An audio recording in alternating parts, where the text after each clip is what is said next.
Thank you. Thank you. So the floor is yours. Thank you. Kia ora tātou. No mai haere mai. It's wonderful to be here. Thank you very much. Certainly in your lovely part of paradise. Sorry, too far away, is it? My apologies. It's always great to be in Gisborne. I spend most of my summers here, which I have for the last 15 years. So I've a spiritual connection to this place. So I say you work in a beautiful part of New Zealand. Thank you very much for the opportunity. I come around the country once a year, connecting in with all of our regional sports trusts. I'm up here with Stefan and the team today, and this was an opportunity coming and having a quick chat to you. Really, just to let you know that I'm in a privileged position at the moment where our Minister of Sport and Recreation, Minister Robertson, is also Minister of Finance, and is very keen to pursue using sport and recreation for the well-being of New Zealand, which I am assuming is not dissimilar to your well-being of your ratepayers. So in that regard, we are looking at the value of sport and using sport and active recreation in a way that actually has a positive impact on the lives of communities. We are contemplating at the moment our new plan through to 2030, and one of those things that we recognise in sport, it's part of an important part of New Zealand communities already, and we want to retain what we've already got, some of the wonderful opportunities that provided to our community. But we also recognise that there is a growing number of our community that are missing out. And while we've been measuring success by GDP in Wellington, we're trying to move that now and starting to look at more from a well-being perspective, recognising that not everyone in New Zealand in the last decade has had the benefit of the economic upturn, and we want to share that with those that are missing out. So that tends to, for us to start looking at those communities that are not participating or getting the value of sport. That first of all starts with young children. We're particularly interested in primary schools and the quality of PE. I think I look around the room and I will pay respect, but I'm an old baby boomer, and I was very lucky that I grew up in a very playful upbringing where you went to school and you got a good provision of PE, and that set you up for a lifelong love of being active. I'm not so sure today that our children have that same opportunity. So the quality of PE in schools is really, really critical, and we're working with health and education in that regard to ensure that we get those foundation skills for our children. We call that, the word today is physical literacy. We want to ensure that our children have high levels of physical literacy so they can be active for life.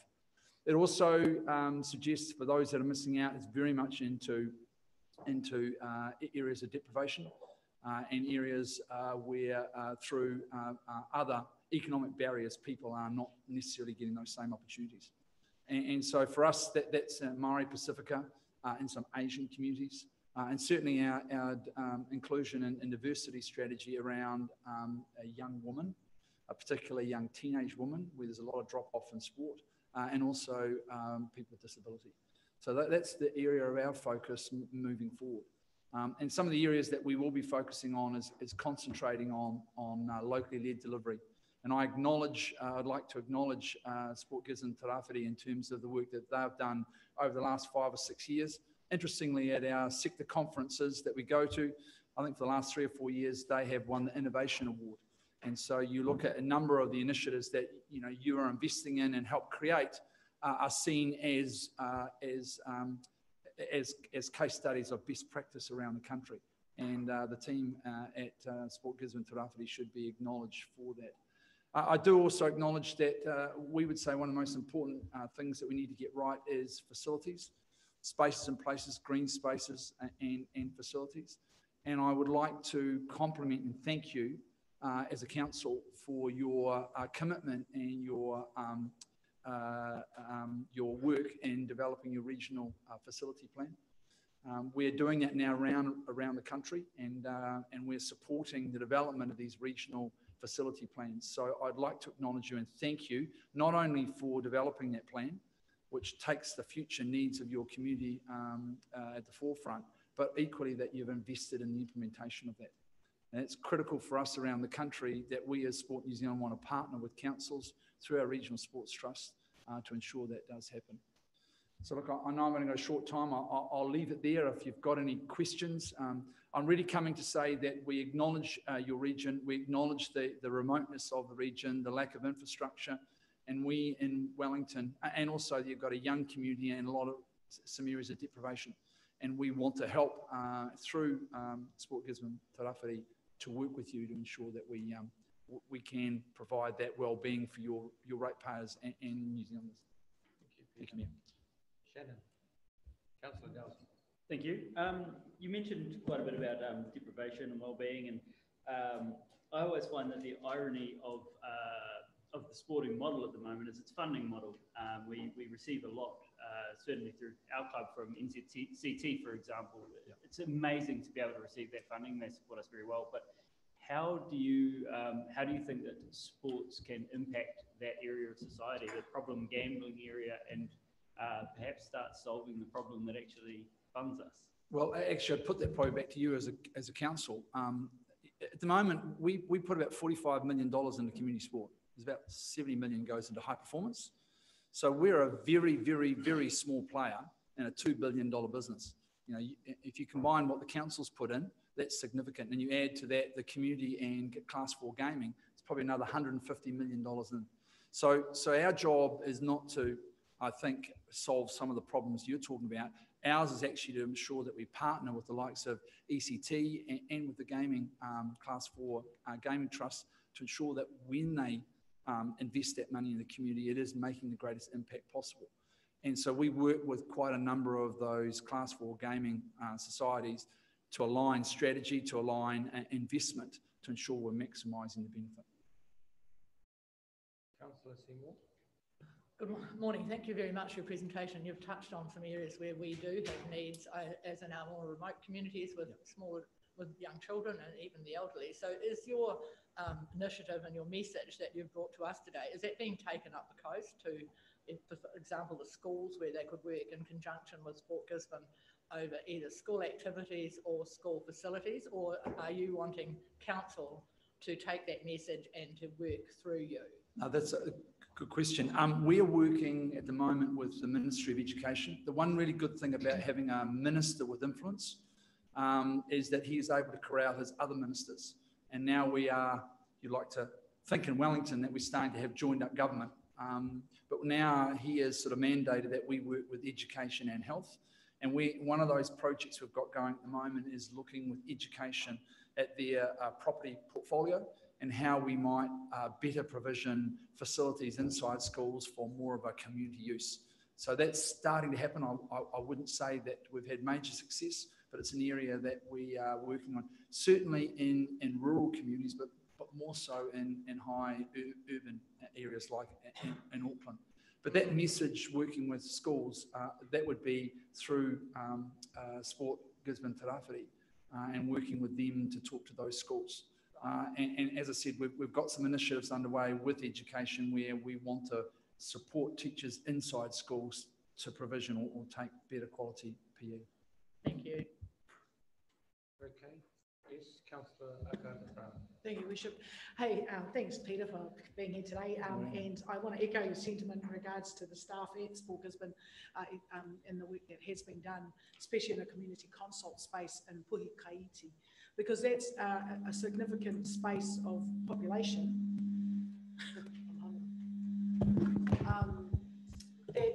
We don't have a key infrastructure. You know, we put in the softball diamond. But I just wondered, in other parts of New Zealand, are there current projects working in those low decile or those neighbourhoods that have got, lack of infrastructure in the sporting space that we could, look at how they're doing in this space? Yeah, absolutely. I think most important, one of the philosophies or our approach is locally led. I think for too long, Wellington and Auckland have tried to determine what happens in communities. The best people that understand their communities better are the people in the community. And you've seen that with softball here as a live example, which we're now actually using internationally to demonstrate the power of locally led delivery. So in fact, in the other way, we are using what you do here to other parts of the country, and it's a compliment to this region. But yes, there are other examples of good practice that we want to share and provide examples so people got opportunity to be a little bit more innovative around what we do locally. Just to acknowledge not only our councils, but all the councils throughout New Zealand, there's like hundreds of millions invested in infrastructure, but also the tens of, or even hundreds of millions in just maintaining the paddocks and the fields and the various other assets, Peter. We're fortunate to also have our Eastland Community Trust, and I think that needs to be a joined up conversation, Stefan, with them, and we're definitely working together on this community facilities plan to try and see what is the commitment over the next 10, 20 years. Well, you'll be reassured we're going from here to have a meeting with them, so we are trying to join up. So can I just acknowledge you all again and thank you for what you do for this community. I think it is a very special place. You know, again, I use this as the capital of Wakaama in New Zealand. It's one of the fastest growing sports we have. You know, it's a huge sport to get young people involved, and you know what you are doing and how you're trying to enable that. I would encourage you to keep doing it, and I thank you. Great. Yep. Thank lovely. you. Thank you. Thank you very much. All right. Who's speaking? Ashley? Are you Ashley? No. Who's doing the men shed? The environmental people aren't here. James and Steve, kia ora.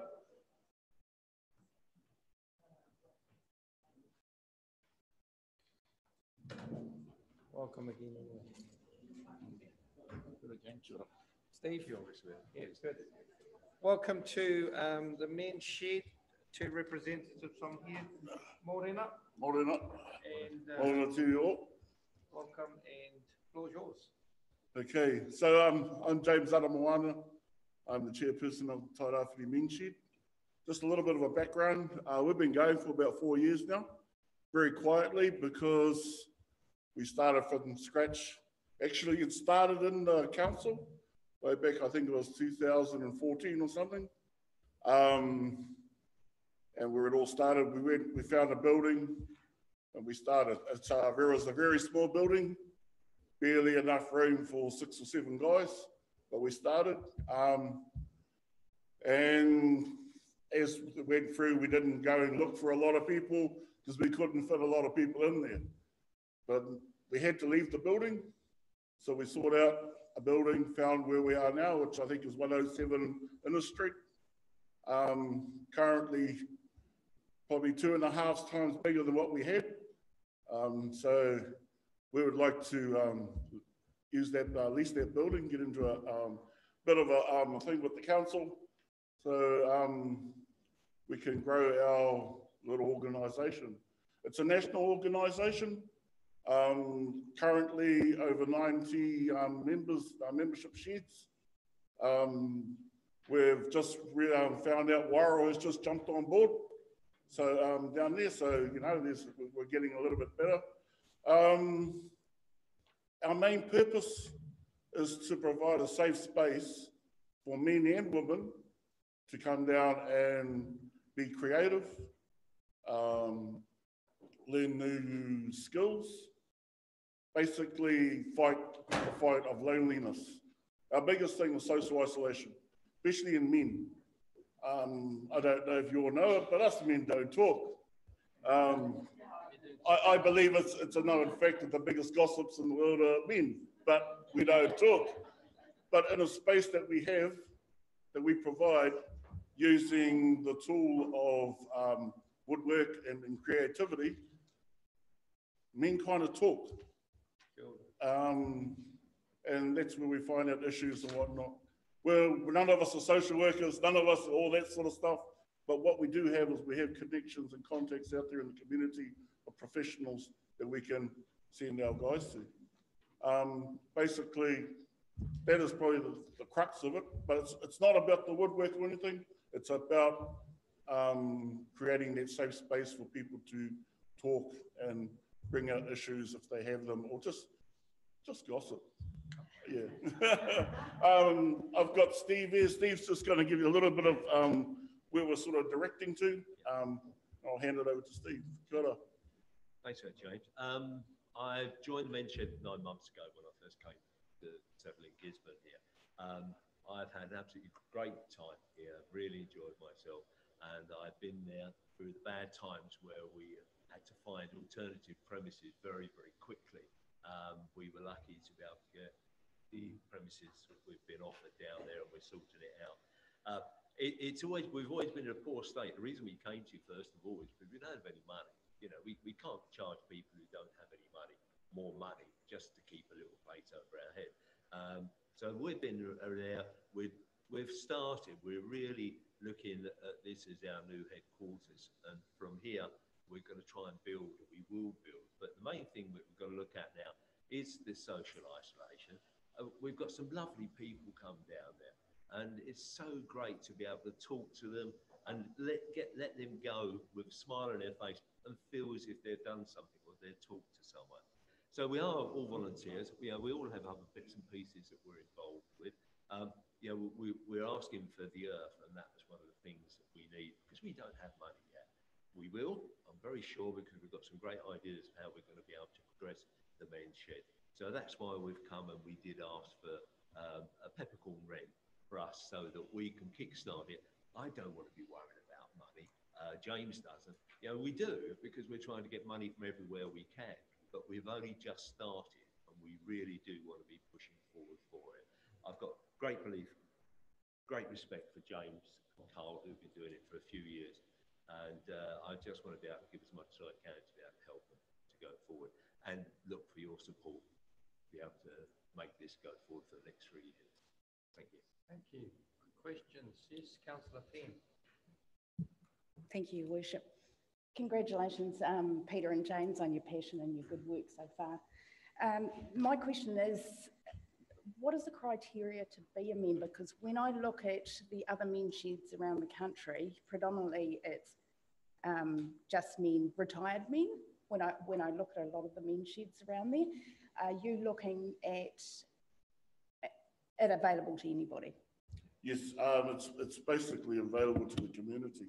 If you can crawl into the door, we'll take you. There is a fee, and that's just going to cover just, basically running of the actual shed. But yeah, we'll just generally take everybody. We don't want to discriminate because we believe we are a community organisation. That's how we look at it. I know the other sheds, some of them are strictly male sort of thing. We don't want to be like that. We want to, because if you look in Gisborne, it's only us. There's nothing else around. So let's have everybody come down. That's what we're looking at. Yeah. We do a lot of community work out there. I didn't mention, and so this is part of that, getting working with the community so anyone can come in. Yeah, if you can crawl up the stairs, hey, you're in the door. Yeah, as long as you walk out. With a smile. Councillor Fuddihingham. Councillor Fuddihingham. Thank you, Your Worship. Kia ora, James. Nice to see you again, Steve. My question is, I heard you mention 3 years. Are you confident that after the 3 years, you guys will be in a better financial position, Steve? This is what we're aiming for. We're something new. We're in a very different part of the community compared to a lot of other places here. Our main aim is to send people home with a smile. We want them to be able to help them, which is the first thing we've got. 3 years. Yeah, I think 3 years is a good time for us to be able to get our minds into gear. I'd say we're all fairly new to this. There's a bit of COGS funding and all this other stuff. We've got to start looking. We've got to start finding, and we've been getting good support, as you may have all seen. We were working with the Eastern Group for the AMP show that they had.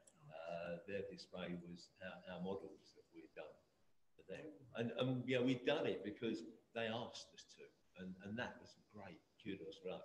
And we hope, to get things going from there. It's shown we can do something for people, for the community. Albeit a professional company, we can do it for anyone in the community. And we just asked them to give us a donation. Excellent. Councillor Dowsey. Thank you. James and I spoke yesterday, and I'd just like to ask if someone was willing to help you out with the project to ensure your sustainability. Are you happy with the are you happy with the rent being at the $635, I think it was, as long as you've got support there to meet that funding? Oh, trick question. Yeah, if someone's willing to help us out, yes. Yeah, no, we'll take, well, if we have to pay it, we have to pay it. If we don't, we don't. It's just the way that the coin flips. But if someone's going to help us, we'll always say yes. Yeah, we're open to anybody coming and helping us, because that's what it's all about. Yeah, none of us are experts. If we can get help from anywhere, we'll take it. Yeah. Councillor Seymour. Thank you very much, gentlemen. And I regretfully didn't see the display at the show, but I've seen other men's sheds in the course of other conferences. So are you expecting that you might be able to make something? And I'll just use predator traps as an example, but in the beginning, you obviously have to buy the material. So is that the kind of thing within the woodworking? And I know you mentioned it mightn't always be woodworking, but some men's sheds do make predator traps and make them available for the community. And is that the sort of thing that you might be doing in the future, so you could get small contracts that would help you with some income? Yeah, no, yes, it is. It is. As long as it's not going to hinder someone who does it as a living. Sure. Yeah, but if someone comes and asks us if we can do it, we can.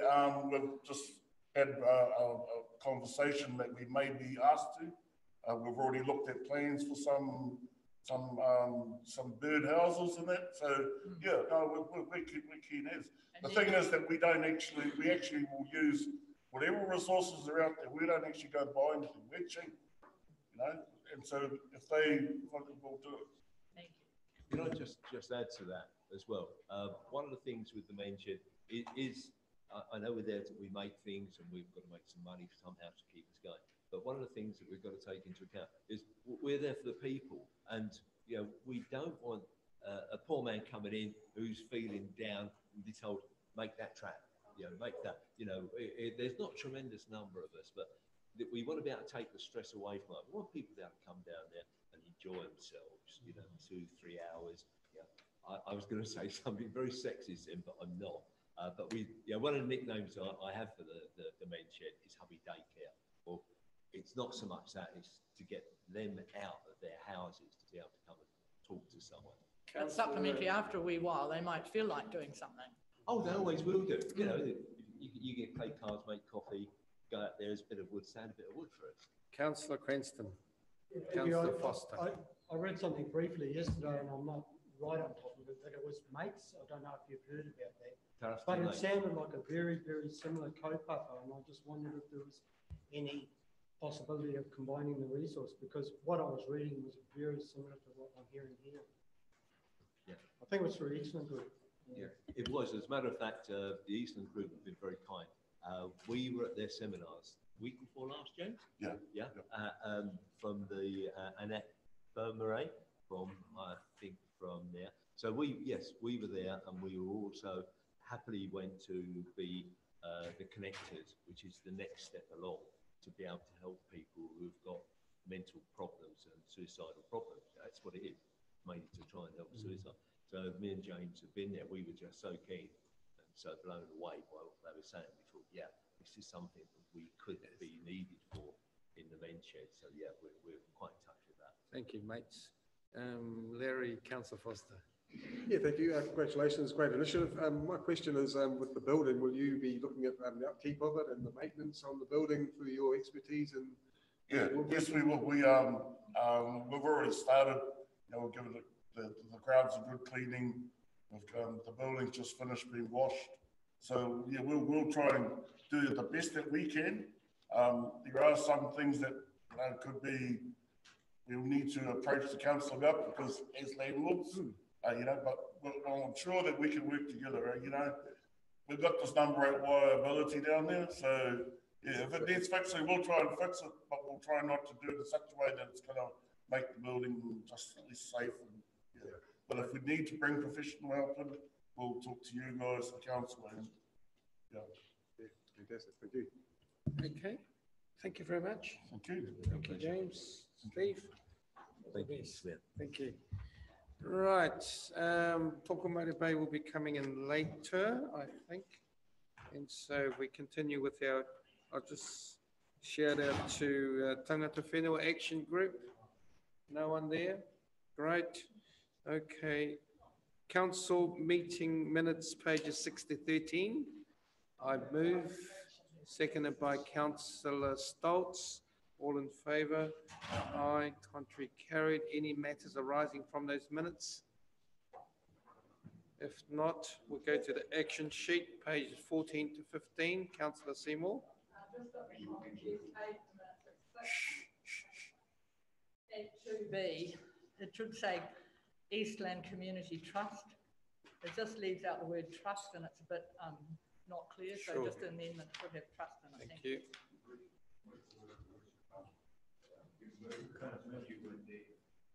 Doesn't matter. It's all right. Yeah, sure. Certainly receiving the minutes. Right. I'll move it. All good. I don't think you can move it. I can't. Okay. Moved by Councillor Stoltz, second by Councillor McLean. All in favour? Aye. Aye. Contrary. Okay. Action sheet 1415. Nothing. No leaves of absence. No long holidays. More than a month. Blah, blah. Okay. 16 to 19. We got the committee recommendations. Okay. And there's an extra sheet that's got a mark on number 4 or something I saw. Number 4, yeah. So we go to page 16, folks. We won't move them en masse unless... So the first, you want to move them en masse or the Councillor Dowsing? What do you want to say? Thank you. Yes, I am happy to move them en masse with the amendment on the page there, unless anyone has any thing they want to amend. But my the one amendment I would like to make is in number 3, which is that in committee, when we discussed this option, the meeting didn't record my recommendation as we believed it was spoken. So I was the mover and Councillor Polyhinger seconded this resolution. And it was that not to progress with strengthening Peel Street toilets at this time, allocates 100K of existing capital budget to install the 24-hour toilet facility in Peel Street vicinity, and then retains up to 300K of existing capital budget and seeks additional funding to improve the Peel Street toilets when available. So we did not want to allocate 300K to any central business district toilets because we didn't have any information that said any of the central business toilets needed renovation. So there was no point in allocating more money where there was no requirement. The desire was to retain it for Peel Street so that if, for example, tourism infrastructure funding came through and we could get and we could develop it with that funding, or if heritage funding came through so that we could strengthen the building through that mechanism, that we would still have budget there available for it. Currently, we can't remove that building, so so it's going to sit empty as it is once the 24-hour facility is in place. So having the 300K still aligned to Peel Street toilets means that in the future we still have options to renovate it, but we don't have the full funding to do the project at the moment, so seek funding. But that's the only amendment I'd like to make. I proposed it was corrected because it was recorded wrong. It had to come back to the committee, and so it wasn't corrected. So I'm correcting it now before we move it. Well, I'm making an amendment. Sorry. Yes, I can make an amendment. No, you can't. Clarification of the motion. Not correct. Okay, then I will move all but number 3. Is there any debate on any other matters? You know, there's a lot of topics to be adopted, but some of them have rolled through the council meeting and the committee meetings. Nothing controversial? Well, we're told that we can't actually debate things that have already gone through committees, and that we're just rubber stamping it, or in this case, there's an exception to what was recorded, to what was moved at the time, so it's withdrawn. So that's the only thing you can do.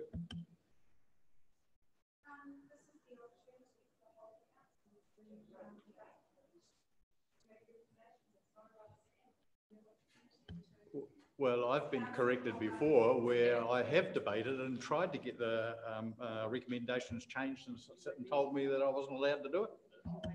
I would say that you are allowed to debate, because if it wasn't, it would be just minutes received, and you will have the delegation through your committee delegation manual to make decisions. But the matters that come for recommendation to council definitely can be debated. I'm just letting you clarify that now. But there's been two pieces of advice given. We have the ability to debate it, but do we have the ability to amend it? Because Yes. I'd like to amend number 3. Yes. If we don't have the ability to, if we have the ability to debate but not amend. Yes. Through the chair, Yes. Yes.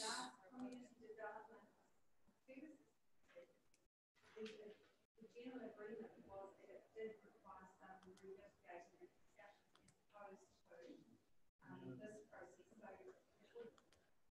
my recommendation is that there would be a cleaner process, but it's ultimately up to this worship to.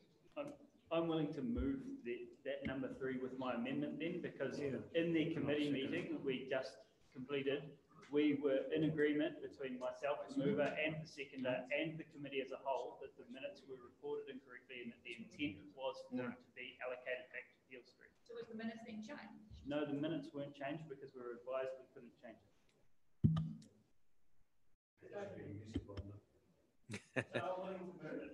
Councillor Cranston? Yeah, in respect to Councillor Dowsing, as the mover, I do respect his interpretation of how he has a reading of it.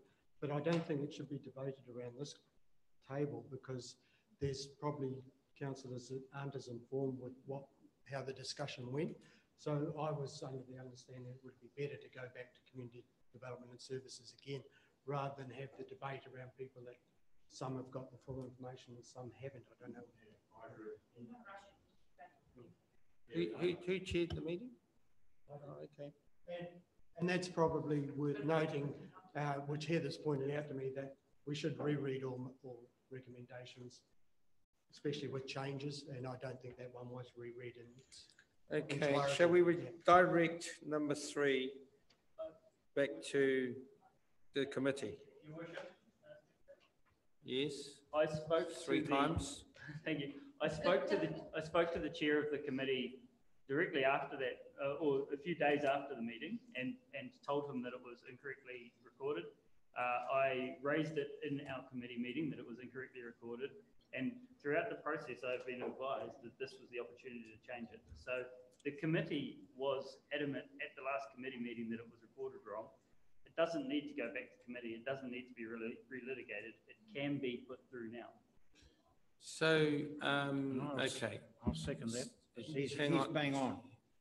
So there's no dissension in terms of what's here. Which is the word that you want to change? On 3C, it Yes. should not say Central Business District Toilets. It should say Peel Street Toilets. Right. So that's the thing that when you want to correct. We'll put Peel Street in there. Kapai. And is everybody happy with that? Yes. Again, wouldn't it make sense? I'm just trying to work it out in my head that if you notice that some minutes are wrong and you then go to your next committee meeting and you try to adjust it there before that recommendation is sent to council, wouldn't it, if someone raised it at the committee, I'm just asking what is the full process, that to me should be the place where we then change it so that the correct recommendation is made to council. Am I wrong or am I right? Well, that's logical, isn't it? Yeah. It's quite easy to be confused. It's quite easy to be confused. Well, I'm not confused. You said you were confused. Not anymore. Okay. Anyway, so has the minutes actually been received by, you know, have they been confirmed by the Community Development Committee? I wouldn't think so, because there won't be another committee, that's the whole point. Exactly. So you can change it here, recorrect it when you go and do your minutes of the previous meeting at Community Development. We don't need to change it. We can just change it here and forget what the committee recommended. Well, hopefully, hopefully it transfers back that way. What a joyous bunch. All right. Yeah, all mucking around with it. Yeah, don't worry, it's not material. Okay, all in favour? Contrary, that was quick.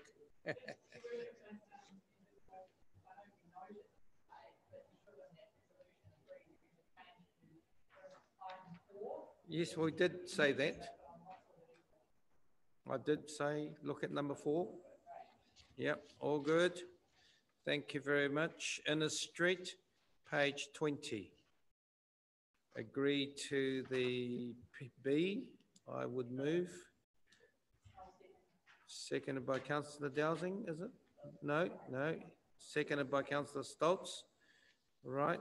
Yes, Councillor Dowsing. Thank you.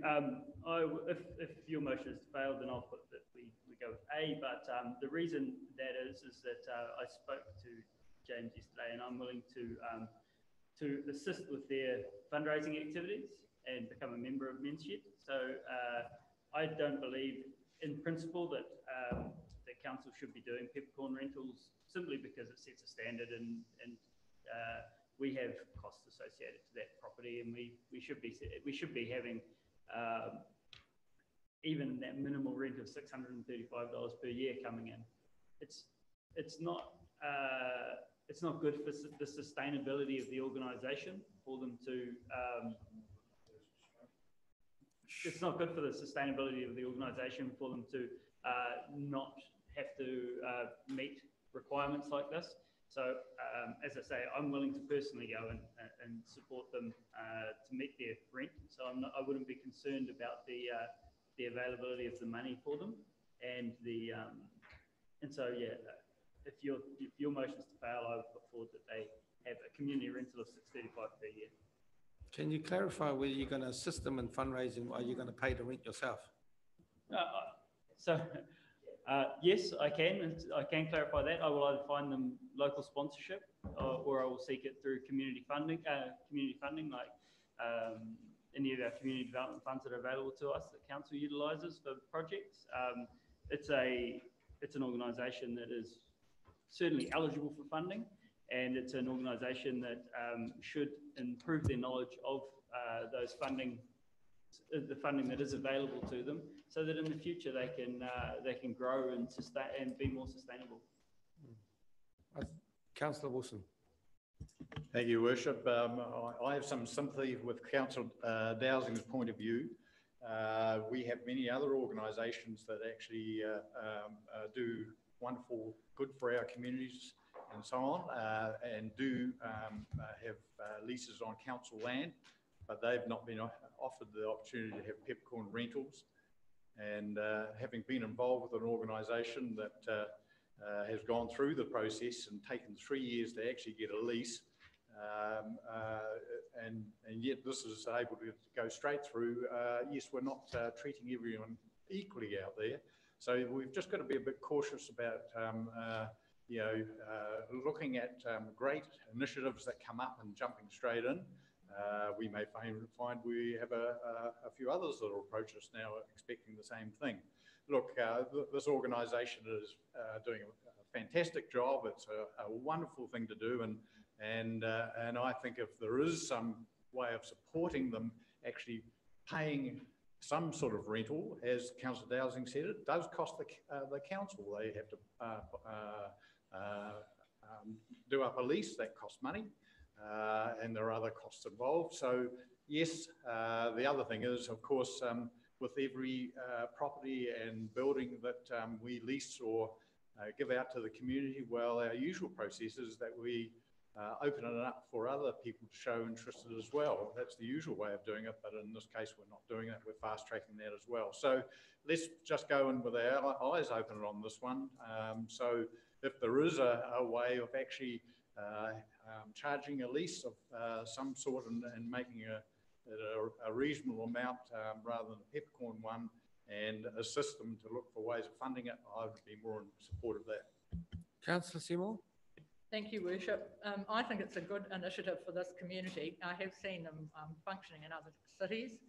I hear the comments that have been made, and they're in the building already. Council has let them go into the building if we look at what our paper tells us. They are going to be responsible for insurance rates, electricity, and grounds maintenance. So I would support the $1 peppercorn rental in the first instance for 3 years, so that by the end of, because it'll take 6 to 9 months to get community funding, etc., so that in 3 years' time, maybe they're in a position to pick up a smaller rental, and all those who choose to support them can support them to do that, but we've given them just the kickstart. And so they are in the building already, so we have to acknowledge that council has obviously had a commitment to them. So I will support the current motion with the perception that they can be helped to find funding going forward. I didn't see what the cost of insurance rates and that were. It's not identified, but it appears on page 23 and item 13. Yeah, but I like to see the numbers. That's what I'm saying, you see, because if I know that rates could be like 50% of a couple of $3,000. Then you've got your insurance, which would be probably not short of 1,000 or something like that for building of that size. And then you've got your power bill, conservatively, even at $200 a month, that's $2,400. And that's very conservative at $200 a month. And so you're ticking up about 4,000 or 5,000 already. So, you know, to give them a hand up and to get this structure. And Councillor Dowsing, you can still continue to support them and get their infrastructure and their policies and areas of fundraising up. So anyway, any other dissensions? Councillor Fenn. Yep, just quickly, Your Worship, I totally support what Pat Seymour, Councillor Seymour has said. We should be seen to be giving a kickstart to these social groups that are doing good things for our community. For goodness sake, it's only $635. I support a $1 pepper rental. Thank you. It probably cost that much to generate the bill. Okay, all in favour? Contrary? Oh, okay. Bit louder, eh? All in favour? Contrary? Carried. Carried B. All right. Not the loudest either. Yeah, it would have been close though. 26. Are you willing to spend 45 grand?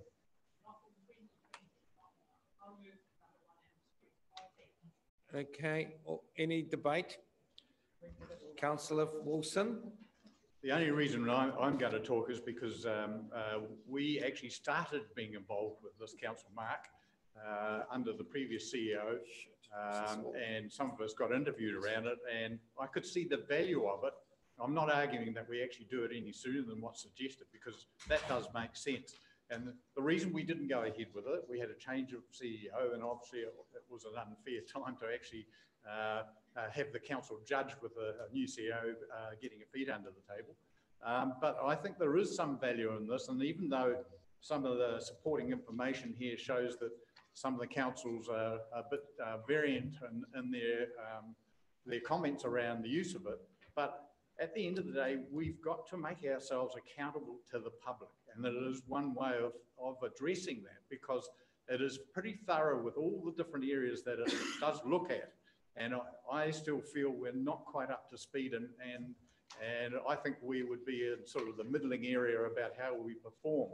And I think it'd be really good for councillors to see that there are certain areas that we're doing well in and other areas not quite so well. So let's commit to doing it in the future, because it's easy to just keep putting it off and saying, oh, well, we won't do it until 2000 and whatever it is. And we get near there, oh, no, we're too busy, we've got all this on, no, we won't do it. But I mean, I'm not going to be here next time round when you decide whether you're going to go ahead with it. So I'm just imploring to you councillors that are going to be here, yes, commit to it at some time in the future. Thanks. Okay. Yes, but do you know, that's what we've said before, we're going to do it and it's We'll discuss it. See, We have to be involved in. You don't know. Your Worship, None of us might be here. Your Worship, can I speak to that, please? Yeah. Because I mean, it is a process by which councils commit to that process ahead of time, because we had committed and then we pulled out last time. And I can remember having that matter raised with me. So if we're going to commit to 2020, which is what this says, then during 2019, when you will all still be around the table, Councillor Wilson, we should be committing to it, because they have a mechanism that is put in place to ensure that X, Y number of councillors participate in the council mark. It's not just something you fall off the back of the bus and decide to do it tomorrow. You actually need to commit ahead. So I just want to make it really clear that we are committing to doing this in 2020 by our resolution. Councillor Cranston. Yeah, definitely wise and informative to have the sector benchmarking, but it's been identified in the paper that there are capacity issues. Those capacity issues have to be addressed. So can we use the period of time up to April 2020 to get the capacity in there? Ms. Chief Executive. Through your worship. So I guess this was a concern that was expressed from my staff in terms of the workload that we had ahead of us. I did recommend when I started actually that, as mentioned, that we defer it, particularly at a time when, given the assessment areas, what was required from council and staff was quite onerous. But again, in terms of this, then deferring it, I was a bit reluctant to put this forward to council to consider. But lots have changed between that time in terms of the additional funding that we need to spend, the workload between now and next year in terms of Te Hā. Actually, in terms of priorities, I think that this would be one of the ones that we need to really consider moving out. I think there's value that I definitely agree we need to do this and be part of the sector to look at where we sit, because it is an improvement tool. I think we've got enough improvement tools underway anyway in terms of our organisational culture survey, some of the other work that we do with the PwC benchmarking, so that can kind of fill the gap in the meantime. But it does require a lot of resources and effort from staff, and also elected members to participate in that process, and a budget that we didn't quite budget for this financial year too. Okay, and the last time, the reason why we never participated because Nadine was new. Councillor Meredith. Okay, thank you, Bishop. I saw this in this space that, yeah, we have had some considerable journey navigating learnings in recent, I guess, months even. And so I felt that this paper, it's timely, and you're right, there are some, in the point 8, there's some changes that are, that they're even working through. So I feel that, in the deferring space, it's wise, because we as a council have, I believe, had some kind of key learnings in recent days, and we are trying to address those too that will add value in this sense. So initially I was thinking, it'd be great to get it happening, because often our review of ourselves, how well are we doing as councillors, and I echo Councillor Wilson, it's really good that we are really accountable to our constituents and ratepayers, and these are ways of them seeing that we are addressing and looking into our learnings and our kind of growth and development to our individual selves, but also as a council. So I'm happy with the move to defer it in light of all the works that are going on, and I see that even with our training that's coming up, we are going to probably be in a better position to allay to this whole framework. So I'm happy with the current move to defer it into that space, because I think it'll be a good time to consolidate some stuff that we've been doing. So kia ora. But then on the contrary, if you do it now, you may be able to identify better streamlines in getting to the other end, isn't it? Because sometimes you may have implemented something and you have your review, and then you say, oh, it still needs some fix up. But if you had some guidance in the beginning, I'd take this as a guide to getting to the optimum performance of our organisation as a plus. If you leave it to 2020, that's fine too. But then it could actually bring up some other issues that you have to refix, or some sort of structure is not right. Councillor Thompson. Yes, thank you, Worship. And that's a concern. Exactly what you're saying is a concern I have. You know, we did put it off at the handover from CEs, and then that's been, you know, like, let's face it, it wasn't yesterday. It was some time ago, and we've, you know, things that should have been done to sort of, if it was felt that we needed to steady the ship or whatever, they should be well in hand by now. And we can keep saying, oh, we're a bit busy at this stage, put it off till next year. But, you know, year 20 is year 3 of the first year of our 10-year plan, you remember? So that's a year of big review as well. And so we're going to get busy again in 20, doing the year 3 review of the LTP. So, and I would have thought exactly what Worship's just mentioned, that if we've got issues that they can identify and help us to make it better, then to have those in place by the time we get to doing the year 3 of the LTP, we will then get that advantage. But if we start this year 20 and run through, we might not get a result until that year 3 LTP is done. So I really do think, you know, there's some things you've just got to sometimes say, hey, every year you don't plant the tree is another year you don't get the fruit, and we'll just address the problems it causes, the slight inconvenience it causes on the way. We'll address that as they arise. But we either believe in this or we don't. And if we believe in it, I think we should just get on with it.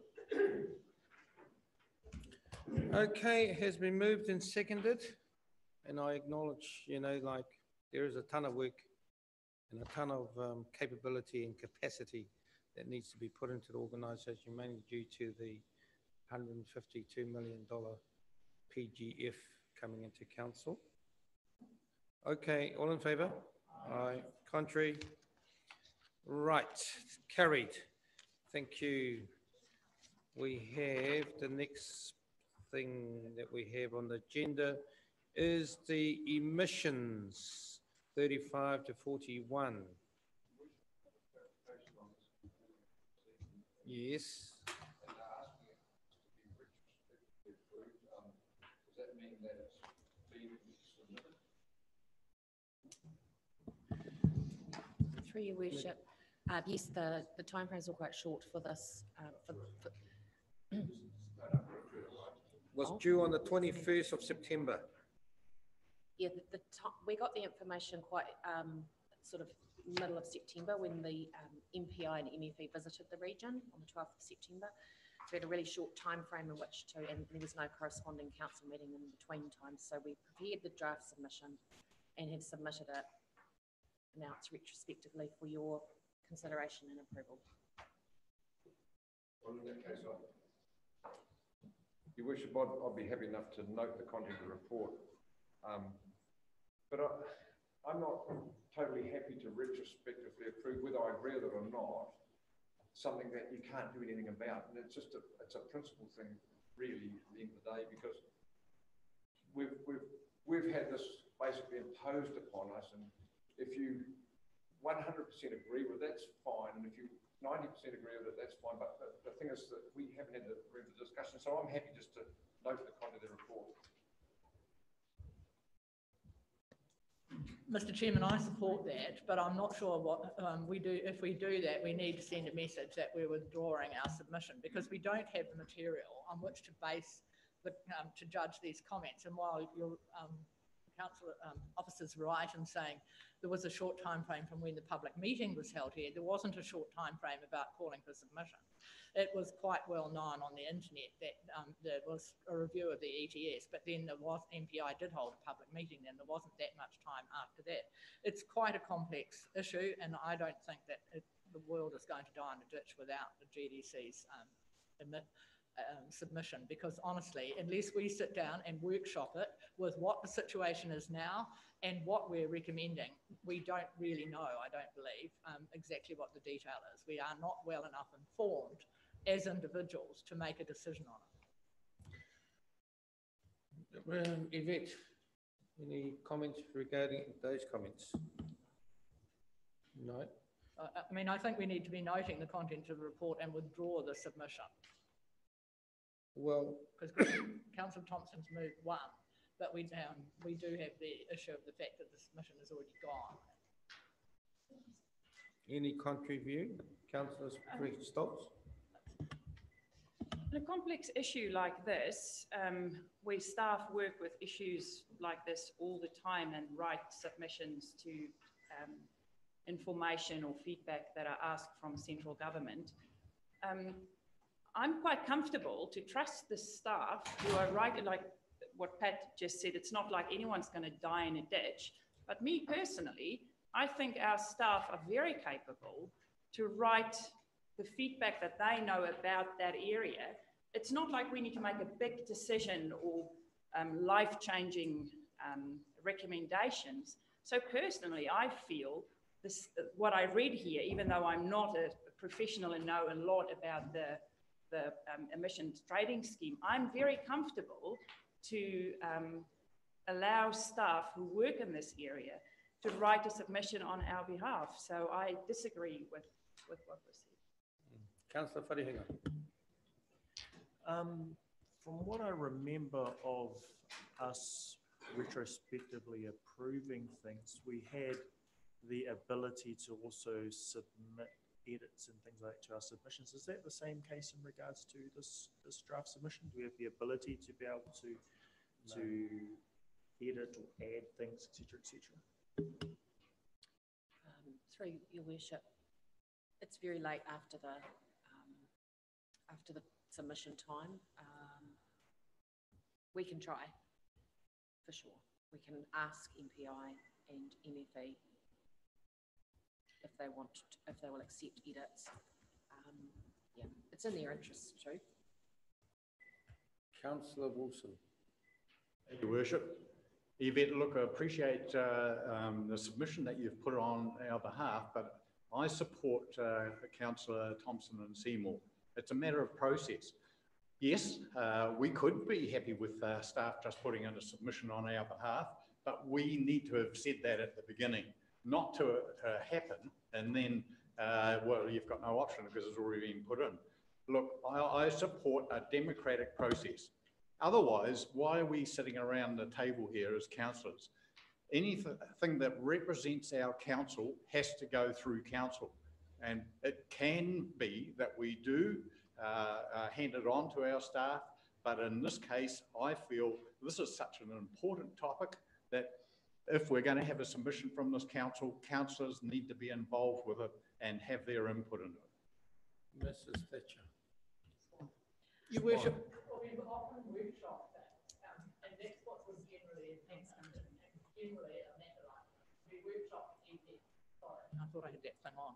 We have generally workshop matters, and it might be that there isn't time to workshop it, get the representation, but just following on from what Councillor Wilson has said, generally we would workshop it, we would understand at a committee level what the issues are and have some feedback, and then council officers might write the submission and we would retrospectively approve it, but not for something just to turn up on our desk. And I have to say, bringing personal experience into it, it is really complex. We've got piles of paper related to it on in our household because we are participants. So it isn't something that one understands lightly, the implications of the changes. So I do really think this is something that we should do as has been suggested.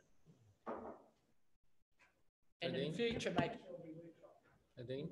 Yeah, through your worship. So there's a principled approach here in terms of what's being discussed around the timeliness of these getting to you, but also around whether this is a staff response or whether this is a council response, in which case staff submissions can be staff submissions based on the basis of our technical expertise, or whether it's represented as a Gisborne District Council view. So I think that's something that we need to take away and work on, especially if we know that some of the stuff is going to be highly political, have conflicting views, but there are also timeliness around this, because you've received quite a few of these, quite frankly, this year in terms of retrospectively approving them and not actually being involved in the discussion. So we need to tighten up on that in terms of our timing to get to you, but we also need to be clear, and some of the stuff could just be staff response when we haven't been able to meet that time frame. Councillor Wharehinga.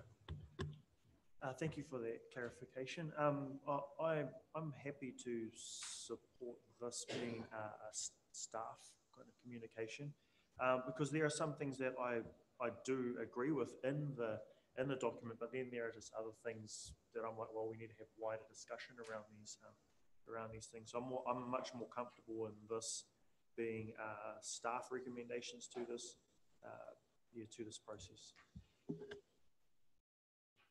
Councillor Akuata Brown. Oh, just for clarity too, what's the ramifications of us not retrospectively, what will happen in this space from a staff, or if we are going to just accept the paper as we have today, go away and do some more dialogue, because as Councillor Seymour's noted, it's a huge issue. So what are the ramifications at the now if we don't do as the recommendation?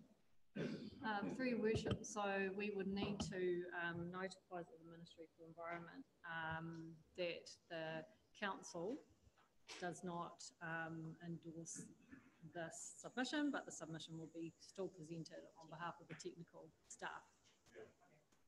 And we can still have a workshop, right? Okay. Yes, Councillor Burdett. Emissions trading scheme is and its application and implications for our district. This wants to be worked on before it's brought back here to the table. It has huge implications, cost-wise. So that's my 2 cents worth. Worship. It's yeah. Okay. You want to say some more? Okay, Councillor Wharehinga. So yes, sorry to have another go at this, but I'm reluctant for the communication to be that we don't endorse this. From my perspective, it's more like, it's more that we're noting it, and we're not making a decision either way whether we don't endorse it or whether we do. It's we need to do some of our own mahi in order to be able to find our position in regards to it. Yeah.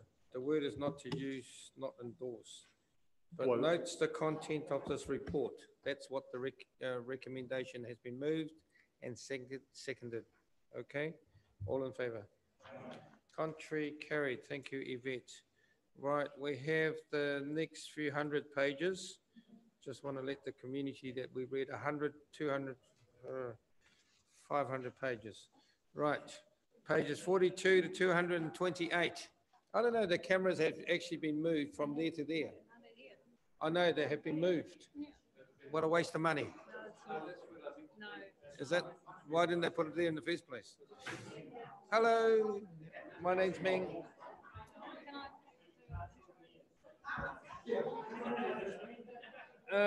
Shall we have a cuppa? Okay.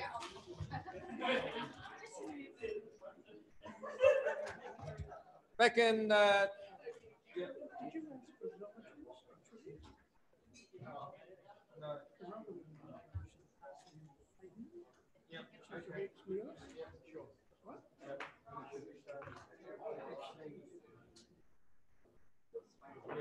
We should stand in silence.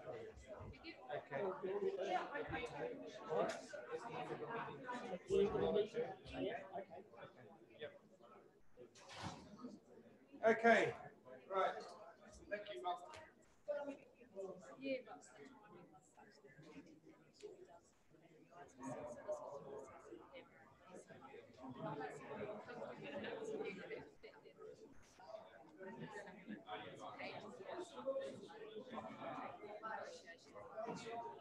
it's not confirmed yet, eh?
councillors, ladies and gentlemen. It is for the pages of 42 to 228. There's nothing you can change. But it's probably good to celebrate and highlight and those sort of things. So it's moved by Councillor Stoltz and seconded by Councillor Wharehinga. The 21718 annual report and summary. Right. Yes. Yes. Let's. Time to smile. Time to smile. I just wanted to say that I'm really proud of this annual report, and I'm proud of the efforts of our staff, and also working collaboratively with elected members around making this happen.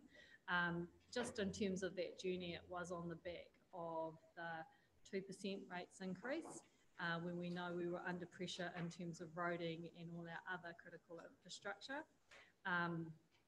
This was set pretty much in 2014 through that long-term plan, and we didn't change anything substantively through that annual plan process, bearing in mind I started in March, so couple of months prior in that annual year.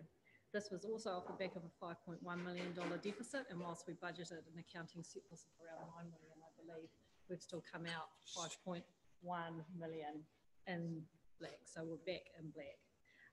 In terms of the achievements, I just want to mention, so we've delivered around 73% of our capital works program.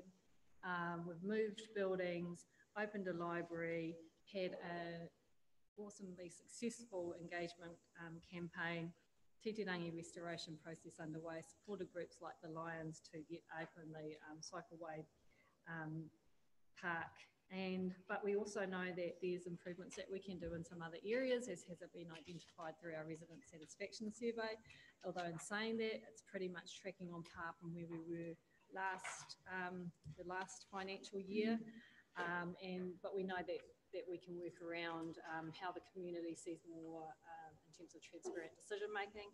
And it has been a tough year, but I think there's been some step change discussions for the community that have happened that the council has also had to work through in terms of the roading crisis, the forestry slash, the dual naming, the deficit, and staffing discussions that kind of dominated headlines for a while there too. So within this backdrop, I believe that this is a solid result from the council.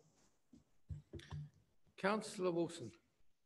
Thank you, Worship. And I want to acknowledge it's been a huge year, there's no doubt about it. A lot of challenges, a lot done, a lot achieved, and we have come a good distance with a new CEO, new management, and I think there are some good stories there.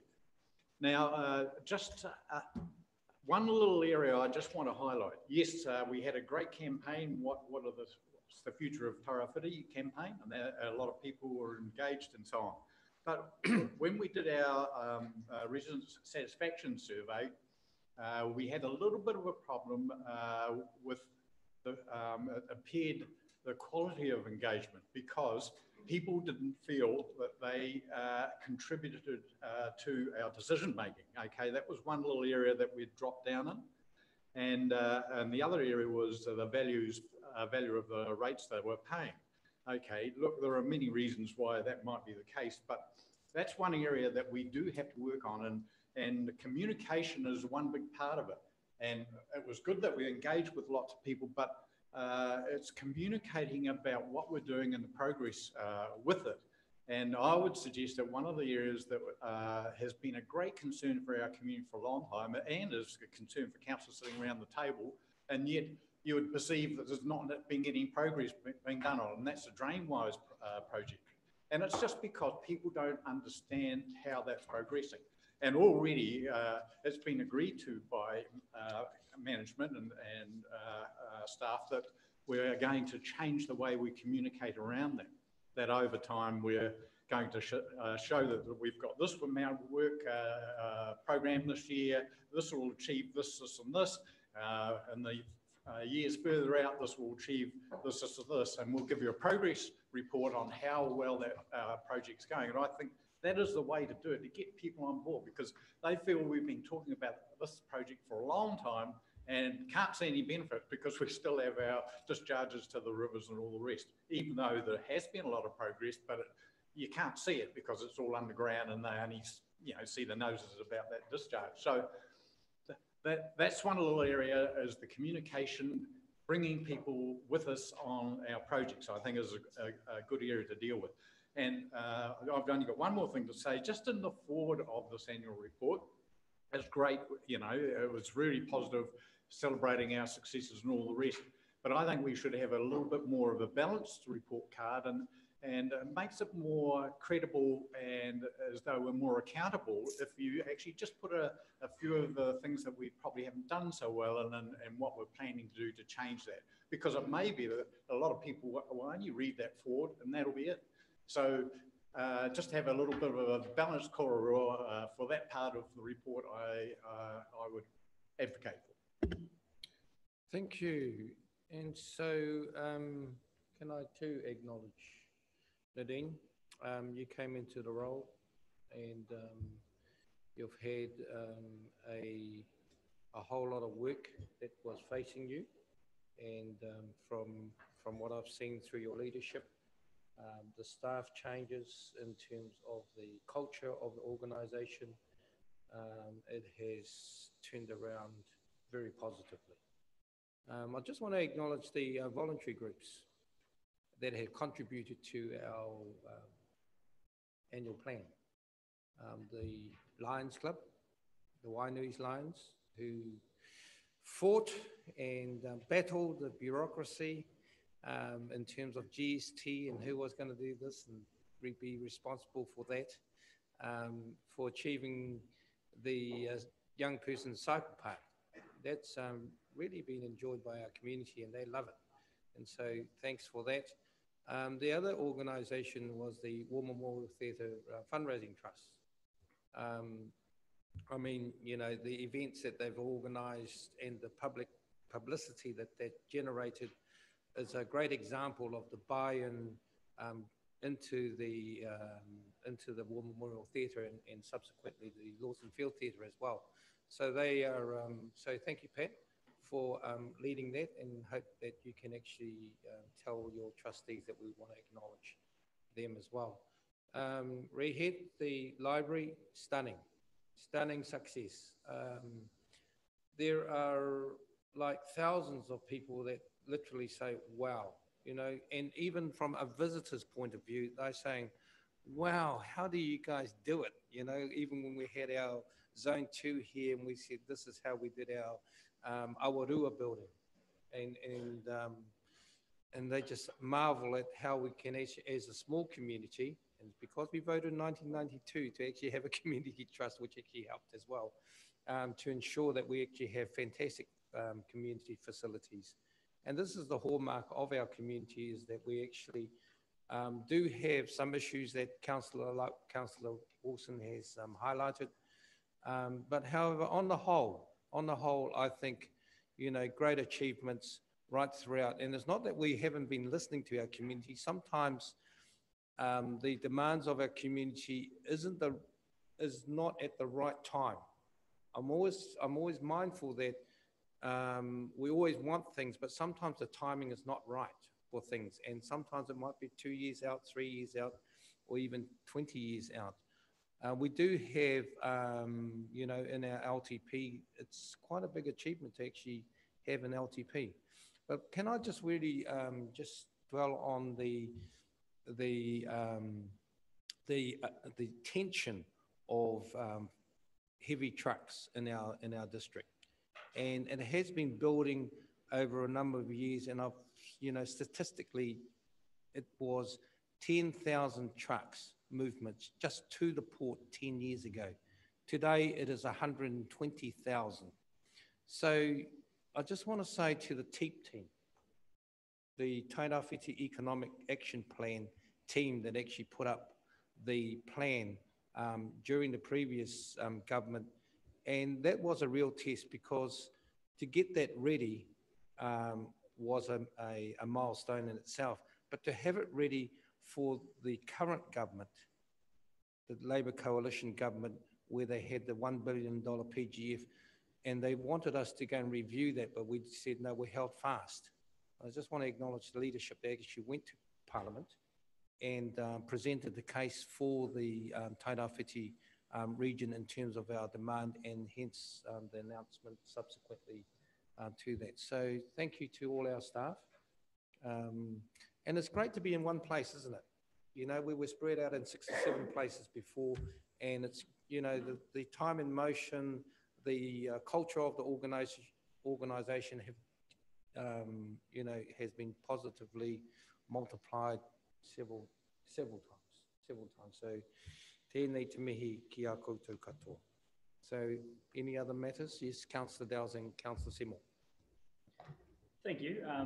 To touch upon what you're just saying about the heavy industry, I think also something we need to focus on for the future is tourism infrastructure and the burden that could place on council in the future. We have a known problem with the logging industry. We have an unknown problem with what might eventuate in tourism and the demand on council. So that should be our long-term priority to understand that at the moment. Regarding this paper, you know, there's a couple of things I want to discuss, and prefacing it all is that yes, we achieved very well with a challenging budget, one that we identified early wasn't going to be suitable for the needs, and our chief executive made great decisions on how to stay within budget or within surplus, I should say. There was a few items within that that I had questions on. Page 57 has the H.B. Williams Memorial Library project. In that project, it says the total of 6.8 million budget. I don't believe that's correct. We had an overspend on that project, which actually brought the project to just over 7.5 million. Also, I don't think the council contribution was 1.75 million. I think it was over 3 million, the council contribution on that project. So the accuracy of that information in the report is a little off.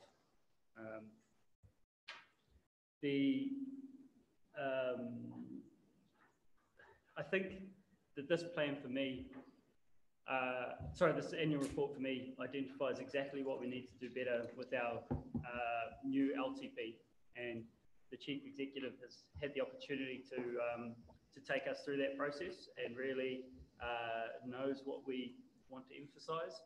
The big highlight for me in here is that we had a $3 million underspend in wastewater, and that's probably our community's most vocal subject. And so if we're not achieving that, then we're not achieving for our community. So if you take that $3 million off our surplus, then it doesn't look so good in this annual report. If we had achieved what our community wanted us to achieve, then the numbers don't look as good as they are. So I just think that now that we've reset our budgets to what we believe are correct, I really want to see us achieve that over this year and the subsequent years.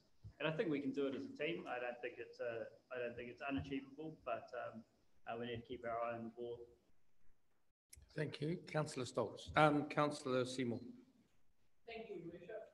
Yes, congratulations to everybody that puts it together, because it's no mean feat. And there have been a lot of good things, but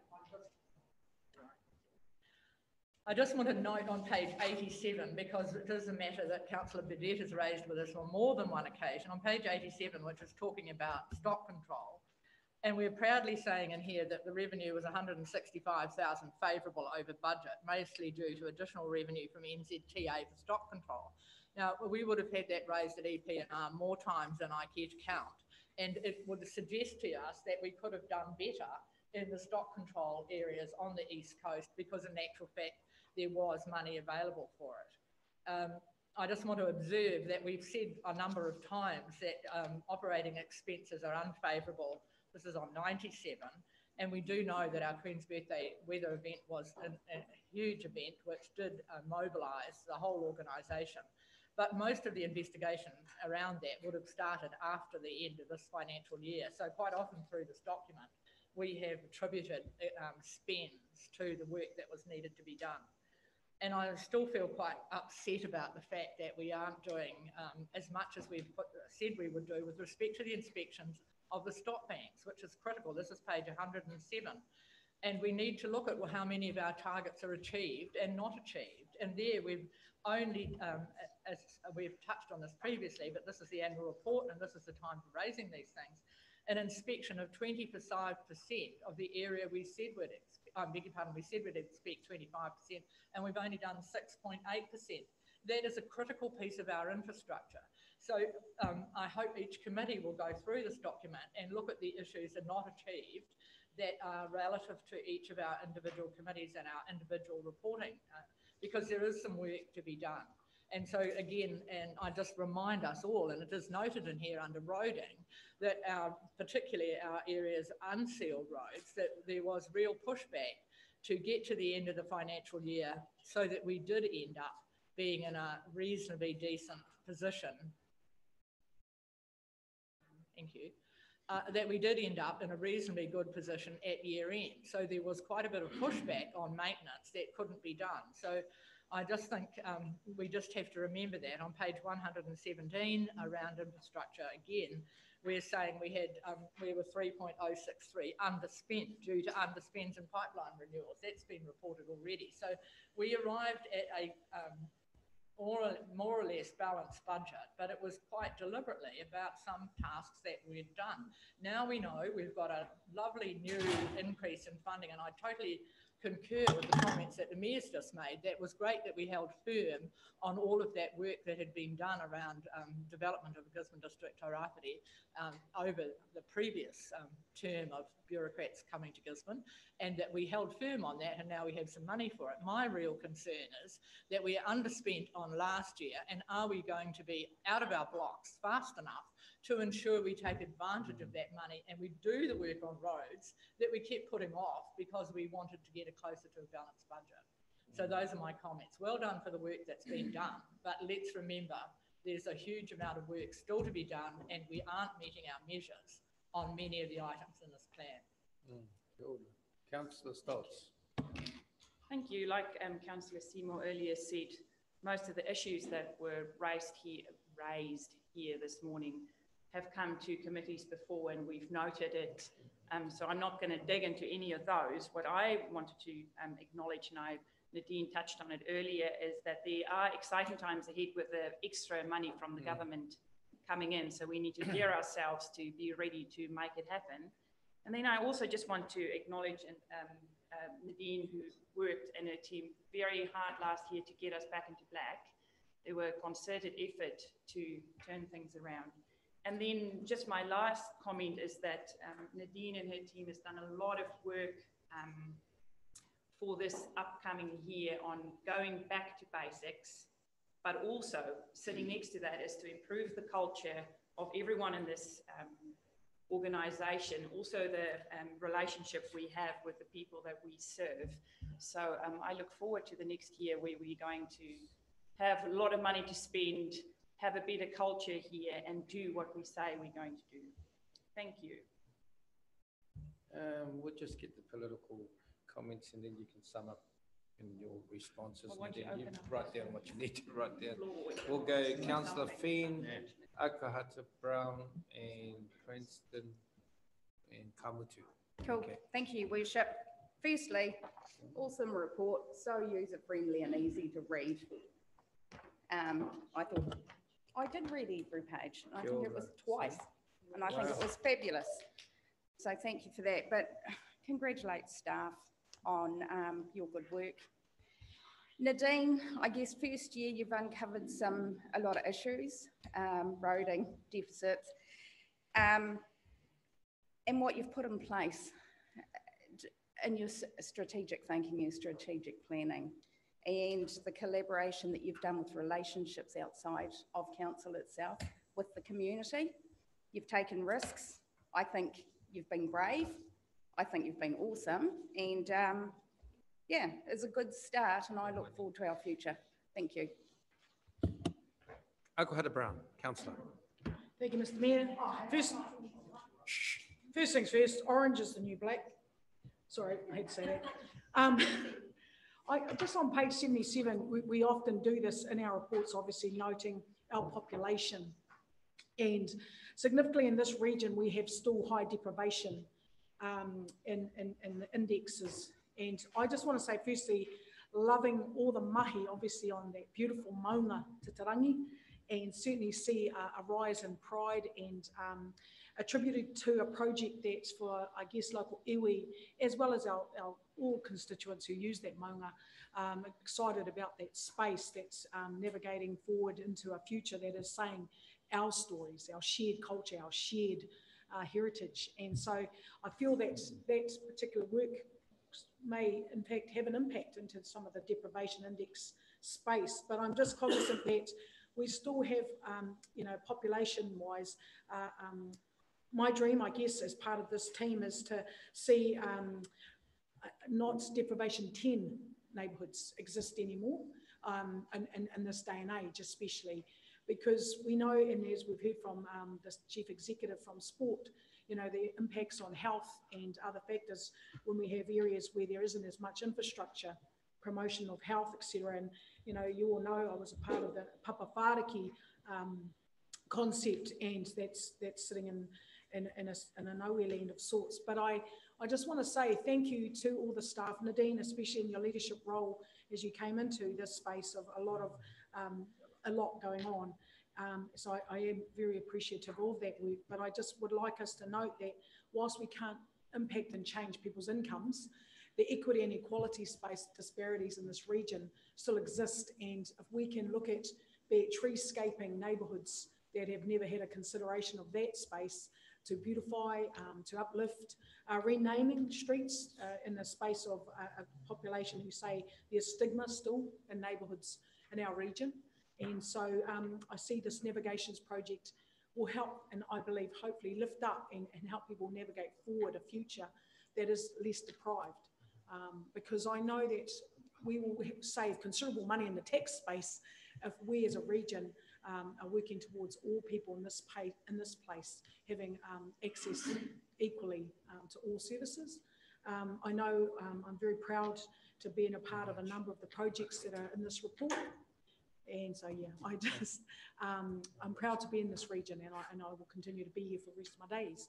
But I know we've still got some work in that space to be done, and how we do it, it's not easy. It's a challenge. But when I look at our community outcomes, tairāwhiti tangata, our people, they are our greatest asset. They're very resilient and they're very tenacious. Our culture and our environment is pretty stunning. And of course, our aspirations to be realised. There's still more to come in this space. So kia ora to you all. Thank you, Councillor Cranston. Yes, thank you. Ditto, awesome report and all that. But page 57, the Rootney Road Cycleway. I've been involved in lots of steering groups and project groups, and some of them are accelerators, but this one seems to have fizzled out. It's probably a year ago. And what actually happened was when the design process was going through, we agreed on a pilot project for Rootney Road. And that went to the paper, and there was an interpretation in the paper that was what was going to happen. But the pilot program was all temporary structures that were going to enable the consultation on what it could work like. And there was options to move stuff around. And that was the consultation. Unfortunately, the misinterpretation pulled up the handbrake on this, it seems. And it seems I haven't heard anything about it, nothing through project groups and that. And I see in this report here, it says, program of community engagement for this project is planned for 2018. Well, that's probably only got another 7 or 8 weeks. So I'm just not sure where that is. And I just want to reiterate that that was a shame that the communication stopped the progress on that through misinformation, because people kind of thought that that was what was going to happen, where it was a pilot for consultation. Karen. Thank you. Right. Nadine. For your worship, I'll just deal with that one because it's top of mind, but it is covered in the project reports that's on the council activities later on in the agenda.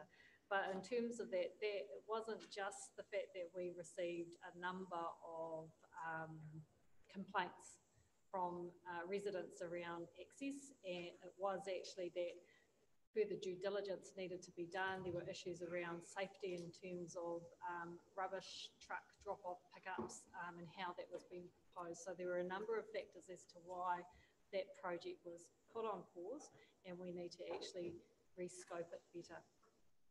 I just wanted to, interesting how it becomes really uncomfortable when there's so many positive feedback. I just want to actually acknowledge again and make it that it was a team effort to get us here. Especially to all my directors and our CFO here that have put in some hard yards over the last year. So just want to completely acknowledge that it was a result of a team effort in terms of getting us. You're after. And then the other part of it is in terms of project delivery. So that is the priority focus for us now, and we're well into this new financial year. And as I mentioned earlier to you around some of the work that we've been accelerating through Dave and his team with the PGE funding, getting a move on rather than waiting for contracts to be in place, etc. We know we've got the money, we're just going to try and spend it as soon as we can. Thank you. No, I haven't forgotten about you, Councillor Burdett, because it's very important to leave the elder statement to last. Councillor Burdett. Tikanga. Yeah. Push the button, brother. I think, Your Worship, due respect and plaudits to Nadine, we made the appointment. Look at the management team over there, they're young, and look at what's been achieved in the last 12 months. That's what it is. That's what it is. We changed the structure in Tairāwhiti Roads. We put David over there. What a difference that's made. Nadine's put her team together. What a hell of a difference that's made. We come here and we grumble, but we get results eventually. Eventually. So from where I sit, this report is a good one. They still have a lot of work to do. But all in all, I think they deserve some plaudits and thank you. Well, you nailed it, Brian, when you said communication. And for a long time, you know, I used to sit at this table and see the frustration on the faces of councillors. Thank you. We made a change, and where are we now? Kia ora, Bill. All in favour? Aye. Contrary, carried. Just a short welcome to our manuhiri no te akau o Tokomaru, piki mai, kake mai, Margareta, kōrua ko Jane, ke wainga tātou o Taranei, e tuku mihi ki a koutou me ki, e mihi ana ki o koutou mate, ke wainga ni koutou o Taranei, haere atu rā. Hara mai ki te kaunihira. Welcome to the council. We have a petition presentation from Margareta. She is still waiting for Steve Jackson to choose her in a role that's befitting of her attributes. Yeah. Kia ora, Jane. Kia ora.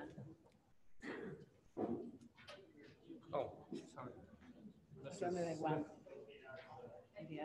Oh.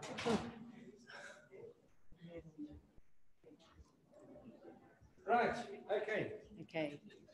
Also welcome Mita Sua from the New Zealand Police Force in the Tairāwhiti. Kia ora. Kia ora.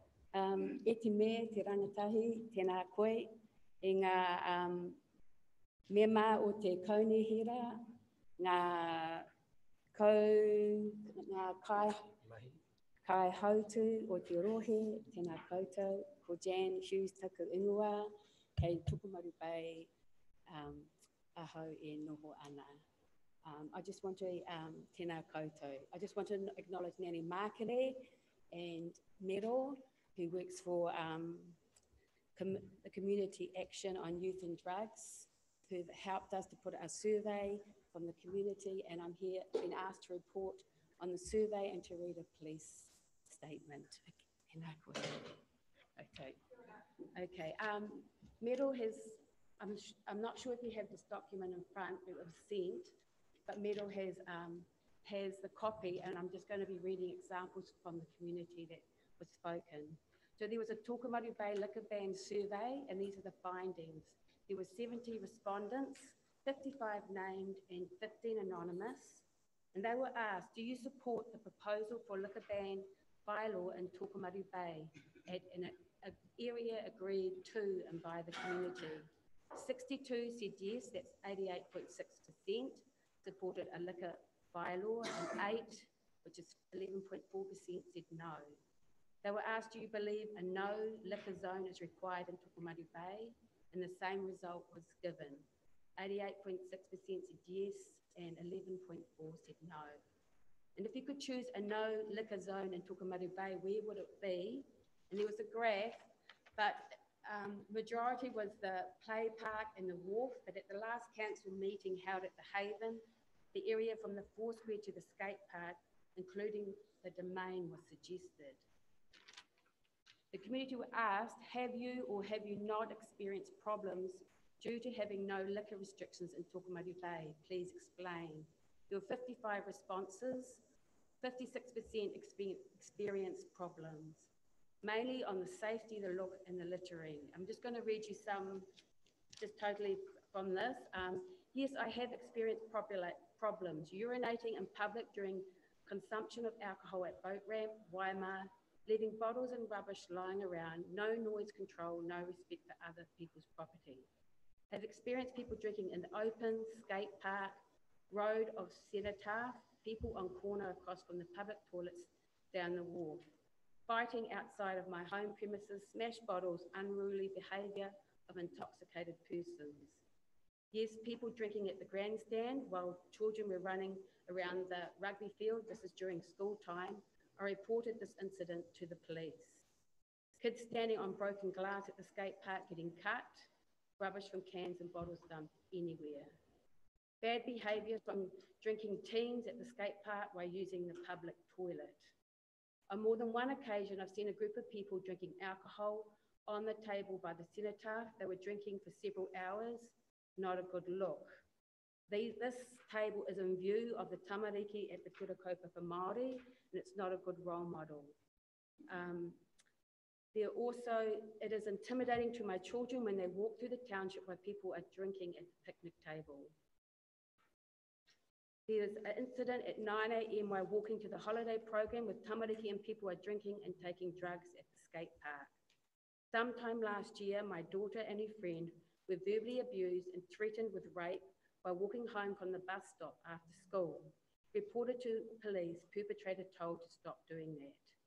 There are concerns for the safety of children walking through the township while people are intoxicated in and around town. Drunken behaviour is unpredictable, so nobody knows what could happen.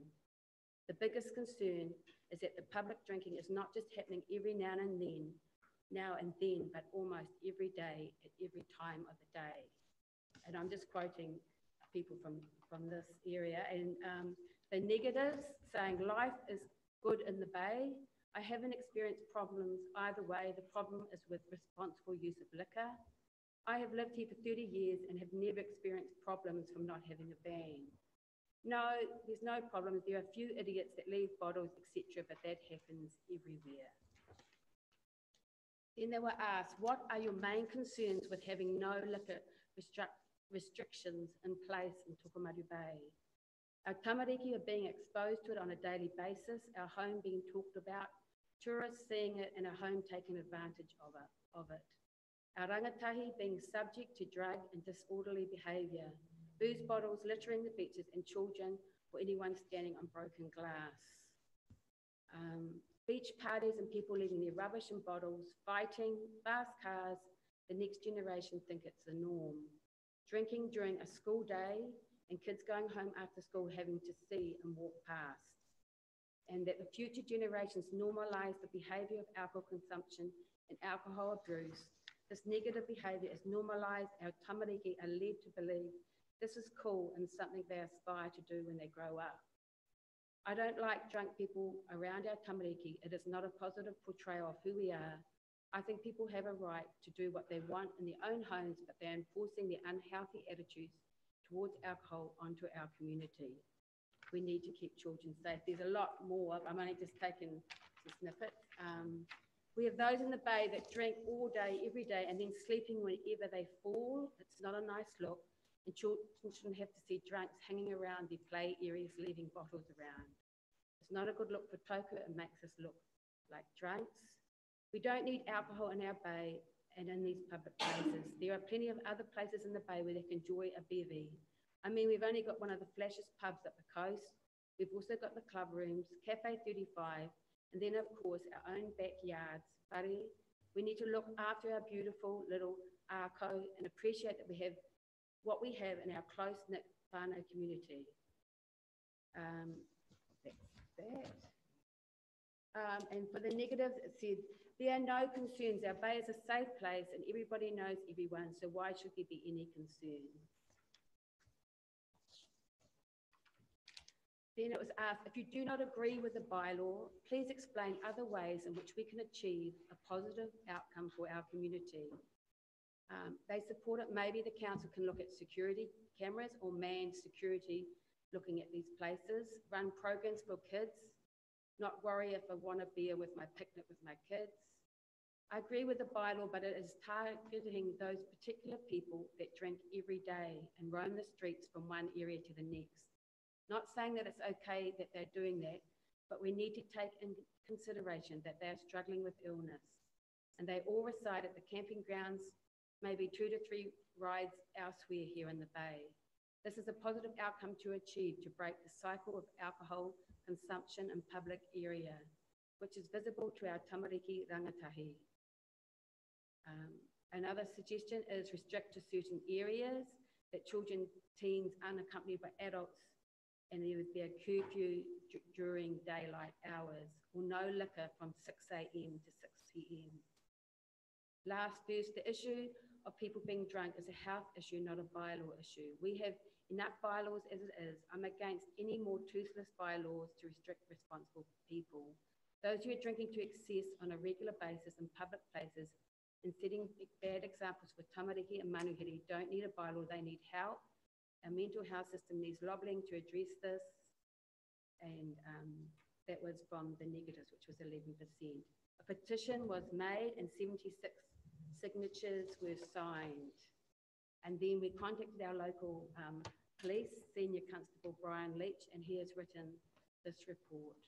This is a report in support of the liquor alcohol bylaw currently being sought in Tokomaru Bay. As being the local policeman in Tokomaru Bay for the last 10 years, I have had several incidents and complaints about the behaviour and abuse of a certain group of people who consume large amounts of alcohol in public areas around Tokomaru Bay. This group are unemployed and are the local alcoholics that frequently consume alcohol on a daily basis in and around any of the public tables situated in the community and now skate park. The consumption of alcohol at any time of the day or night is a huge concern, considering the school kids have to walk past these areas to get to and from school. Bad language, abuse, and physical actions is a huge concern for the children to hear, see, and experience. This behaviour in broad daylight, such as urinating, swearing, yelling, and large amounts of alcohol consumed is not a very good look for our small community either. The problem areas are the public picnic tables, the skate park, and extends to the front car park of the Foursquare on Waitangi Street. When heavily intoxicated or under the influence of alcohol, these people tend to congregate outside the Foursquare, intimidate, and become a nuisance to patrons and members of the public. Warnings, trespass notices, and arrests have been made in relation to their behaviour, including driving offences. A carry-on effect from seeing a group drinking in these areas has now instigated forestry crews and other locals to partake in the consumption of alcohol as well. As this issue increases and without a liquor ban in place, it will be difficult to police and control, not to mention the safety of the children and the members of the public. Police fully support the application to have a liquor bylaw in the Tokomaru Bay Township. And so the three main issues that keep coming is the safety, the look, the role model, and the litter. And I guess 88% of the community want want a bylaw, and we would like to think that there'll be some action and with a consultation or whatever is necessary to put this through, preferably before Christmas. We actually the person has not arrived, but we actually had an incident yesterday where someone was comatose outside the 4 Square, and it was put on Facebook for someone to come and collect this person who was in front of the children, who was in a state that couldn't actually walk or get home. So someone kindly in the community picked them up and took them to their house until they were taken home. So it's an ongoing thing. And Nanny Marketer, have you got her letter to read? Oh, okay. Sorry, Nanny Marketer has approached the people personally. As a kaumātua had gone to the people in the table and told them not to do it, which is probably not a safe thing to do, but she has. And so she's just going to speak. She wrote a letter and she's just going to speak on what she has observed. Kia ora, Nanny Marketer. Thank you for listening. Marketer. I'm known in the Bay as Nanny Marketer. My name is Margaret Smith. Yes, I definitely tautoko e nei kōrero, and we would like you as a council, or whoever is responsible for this sort of problem we have in our little bay, to grant us what we are applying for, the abstinence of alcohol in our main areas. And they have been mentioned. I don't want to expound more about this, except that I am known as the local police. I go all hours.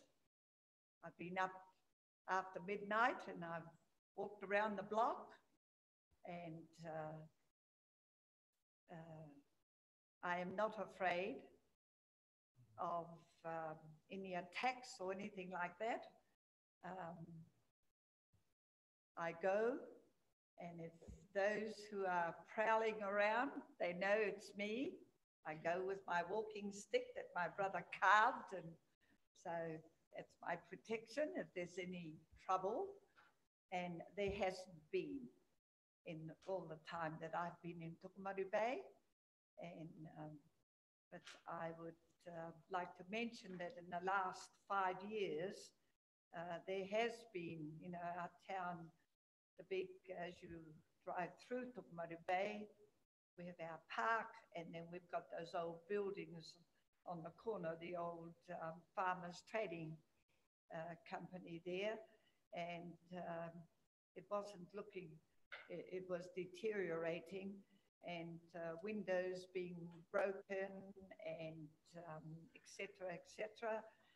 But I just go ahead, get a staple gun, and go to Bunnings and get the necessary heavy-duty plastic and even those boards.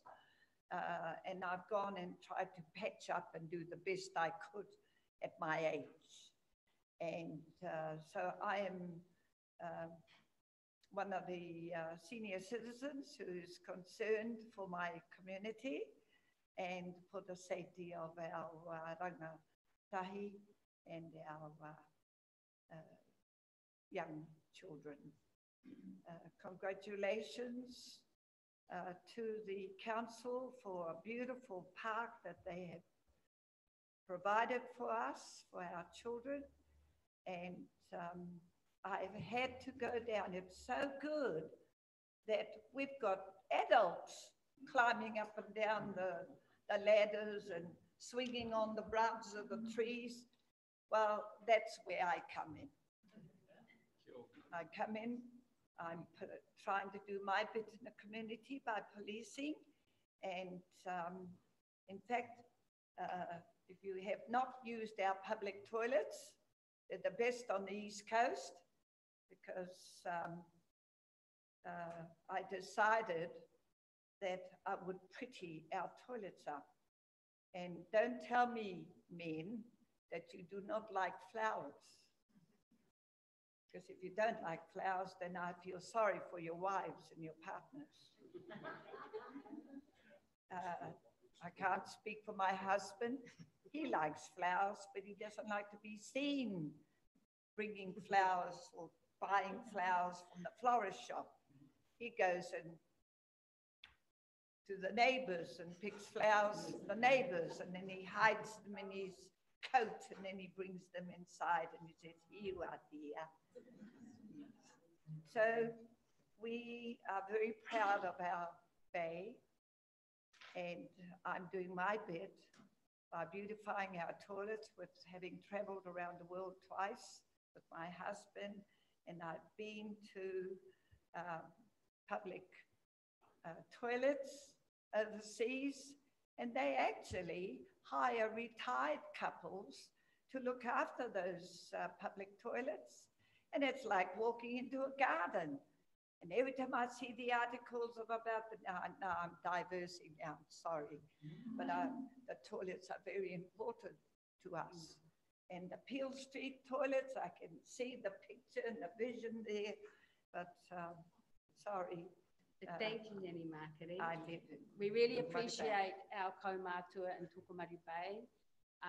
She's been proactive, but it's not a safe for 80 plus to approach these people, and we over 88% want this bylaw, and it's getting worse. The situations that I've read out, it seems to be the occurrences are increasing, and we want our little area to be safe. If there's any questions or comments, please feel free. We want to acknowledge Meryl, who actually made the survey and collected the data. Thank you, Meryl. Thank you. Any comments, Meryl? Complaint? Thank you. No questions. Is there questions? Yes, sorry. Councillor Brown. Kia ora to whānau, and thank you so much for bringing this to our attention. But Meryl, I just wanted, I can't see you, kia ora. I just wondered if the data that you've collected as well has been given over to Ngāti Porou Hauora, or in the space of working with those who have obviously needs in the space of mental health and all those factors. So just wondering if this data has been given into that space, but also the police officer's response, because obviously if we do implement a bylaw, it has to be policed, and that's where people call it toothless. But thank you for the mahi you do.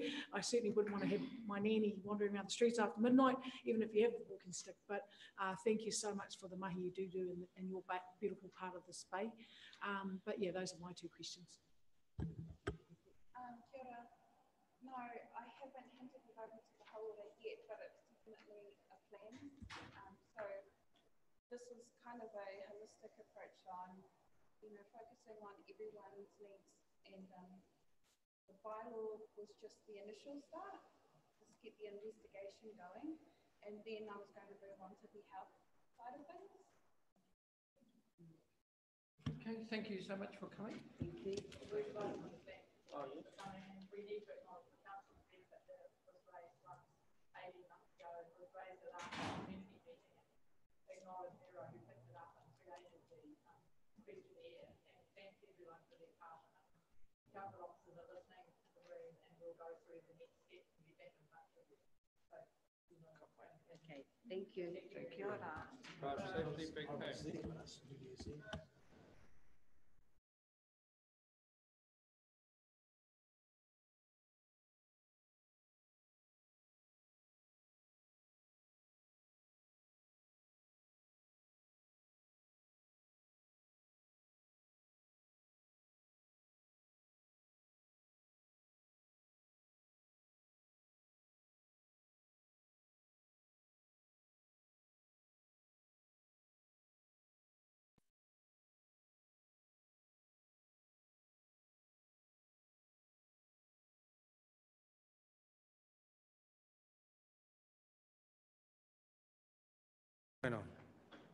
That's me. Right, page 229, District Licensing Committee Annual Report. Thank you for the report. Thank you to the committee members, and thank you to the the work that you have all done during the year, but you've got more to say than what I've got to say. No, nothing further to say. We have had a really busy but successful year. Licensing stayed on track really well. We have really good relationships in our community with the licensed fraternity generally, and we have a really well-functioning district licensing committee. So happy to take questions. Yep. Moved by Councillor Burdett, seconded by Councillor Foster. Thank you. Thank you, Judith. Thank you, Pat. Josh, all in favour? Aye. Contrary carried. 239, liquor ban for the R&V Festival and East Coast Vibes. Yes. Any questions? You see the areas involved. I didn't actually receive any complaints regarding the breadth of not the breadth, but the breadth of the area, because it involved a lot of roads in the rural areas. So all good. Any questions? No. No more comments to add. All in favour? Aye. Thank you. Contrary carried.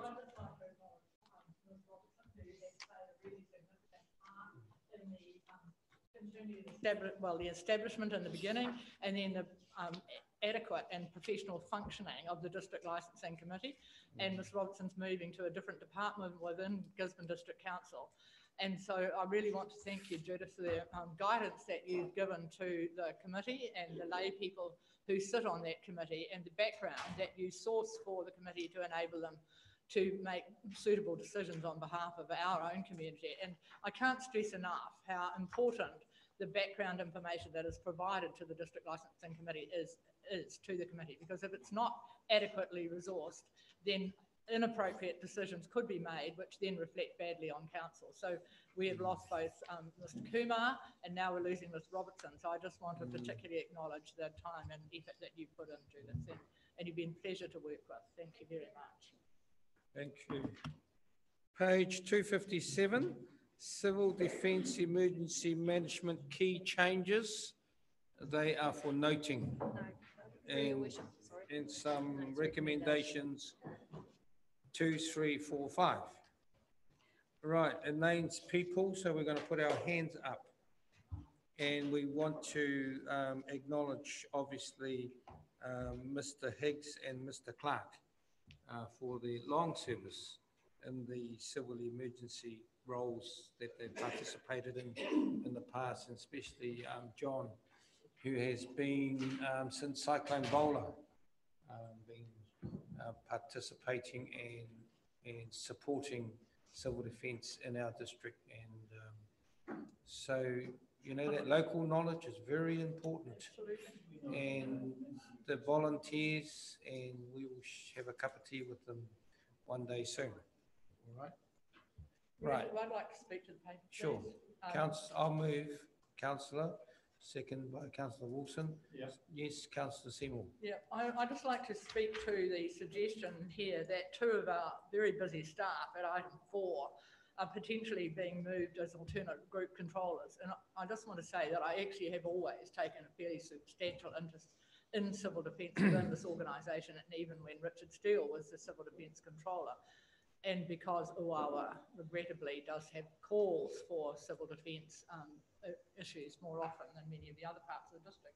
And it bothers me a bit that we're looking to give 2 positions that currently have a huge amount of work, additional roles as alternate group controllers. I mean, as you know, well, both of those people are involved in roads, and I'm not really talking about the people, I'm talking about moving group controller positions to council officers who already have extensive responsibilities in the organisation. Now, this could be required at 2, 3, 4 in the morning and all day. And we know what happens in this place, that with the best will in the world, we have great gaps and we have pushback and all sorts of things. And it's been raised with me, and I won't say by who, but one of the other names on this page, that many other local government entities actually advertise and actually call for and appoint a position which would be no different to the position that we have currently, where we've had John Clark and Patrick Willock continuing to provide a very substantial role for our district. And I'm just bothered and want to know whether we've thought that through adequately and what are the options, instead of loading onto council officers who already carry a huge load, a very key position that could go on for 3 weeks or a month. And so, and I am concerned about that. And I think that we, around this table, we don't have a wide enough focus on how the operation is provided in other parts of New Zealand. So therefore, we only see what is put in front of us. And I flagged just briefly before the meeting to the Chief Executive that I plan to raise this because it's been raised with me.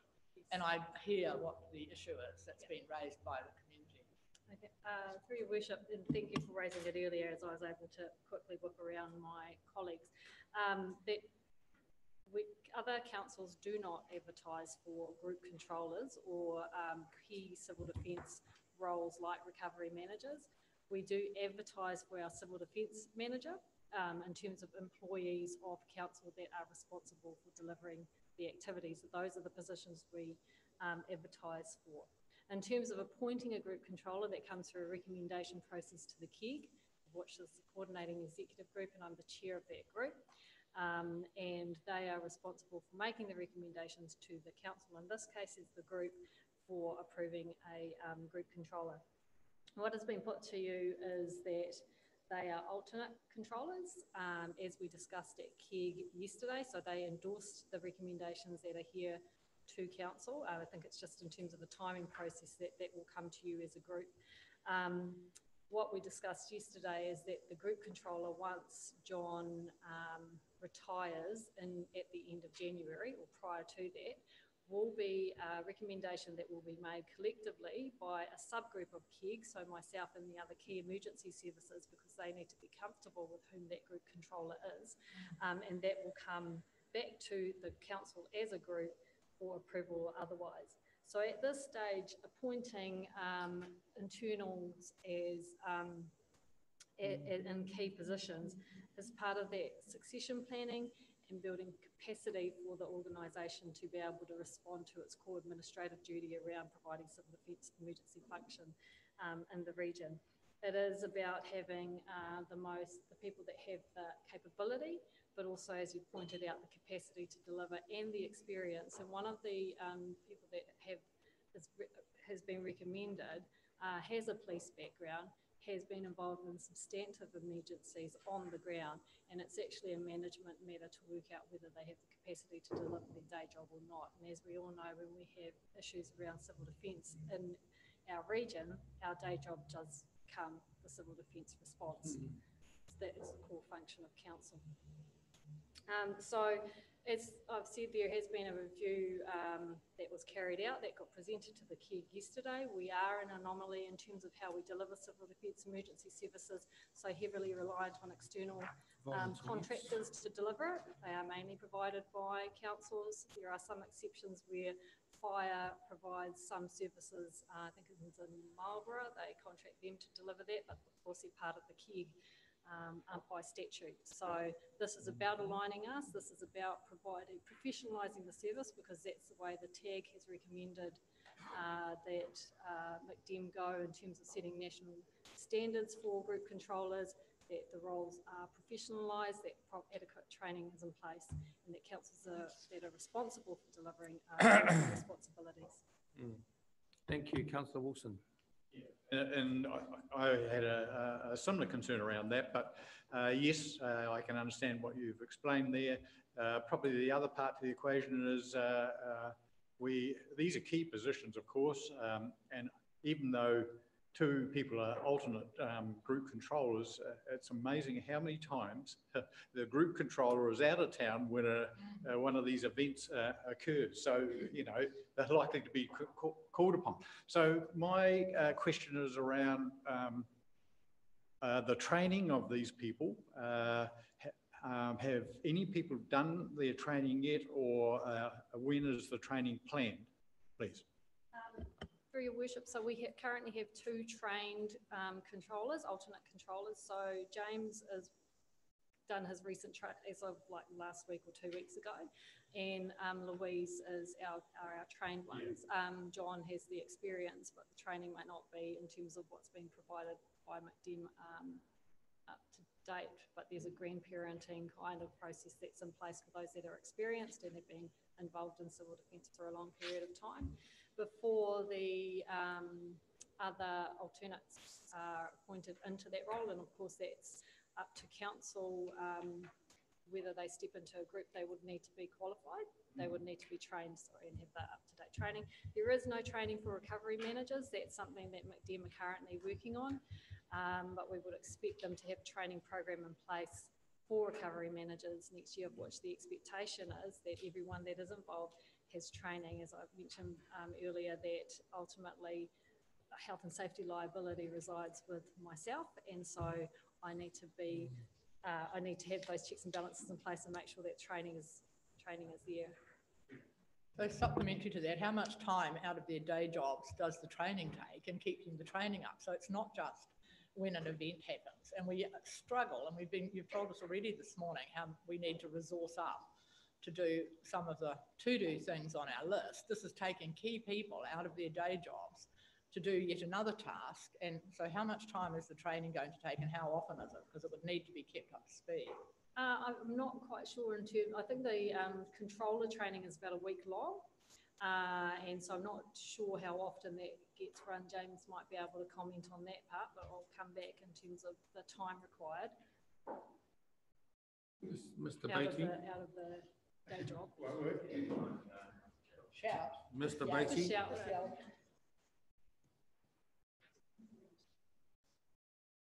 Just pass Pat.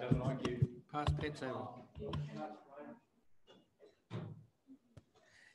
Yeah, through the chair, controller training is currently being quite reviewed, substantially reviewed by McDem, but previously there was an online component and then you do a residential section for about a week.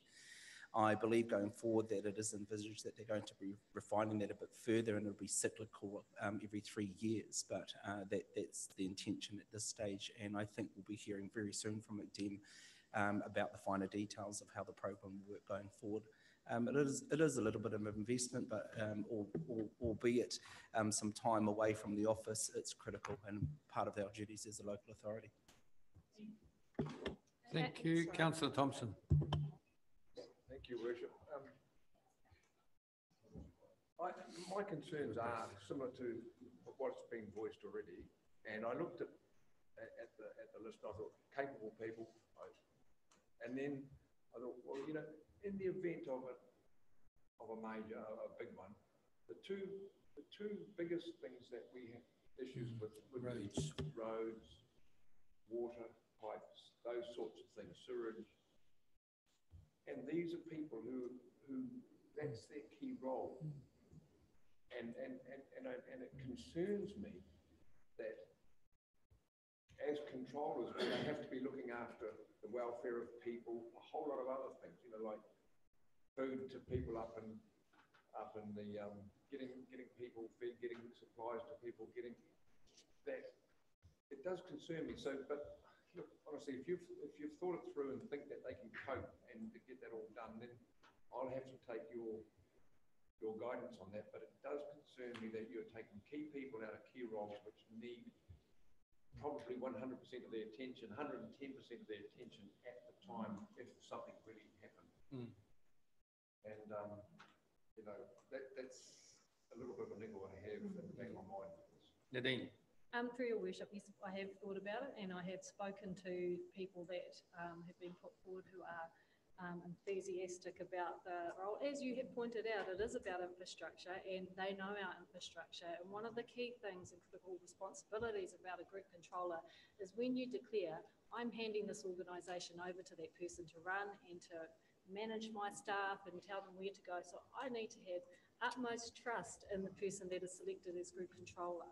And so that is why I have complete confidence in the people that I've put forward. Trust the staff. Councillor Burdett.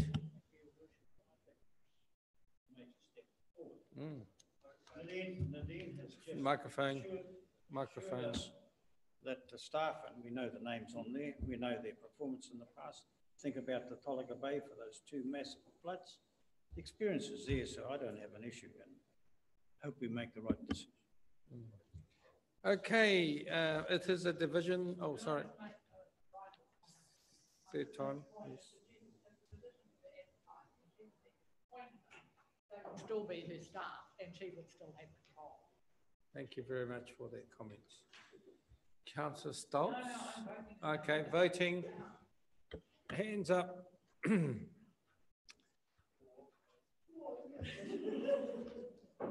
Got it, Coral? Again? Carried. Thank you. Elected members, cultural program. We've got the paper there. Councillor Cranston. E haora hau I te tangata mohia ki te kōrero hau I te tairao Māori o te rā, e tika ana ki a mihi atu ki a mihi mai. Nō reira, ko te mihi tuatahi, ko te atua, nāna nei, nā mea katoa. Ko te mihi tuarua, ki te whare hira hira e tū nei, tēnā koe. Hei mihi tēnei, ki ngā mātai katoa, e ngā mātai. Haere, haere, haere, moi mai rā. Ki a tātou katoa,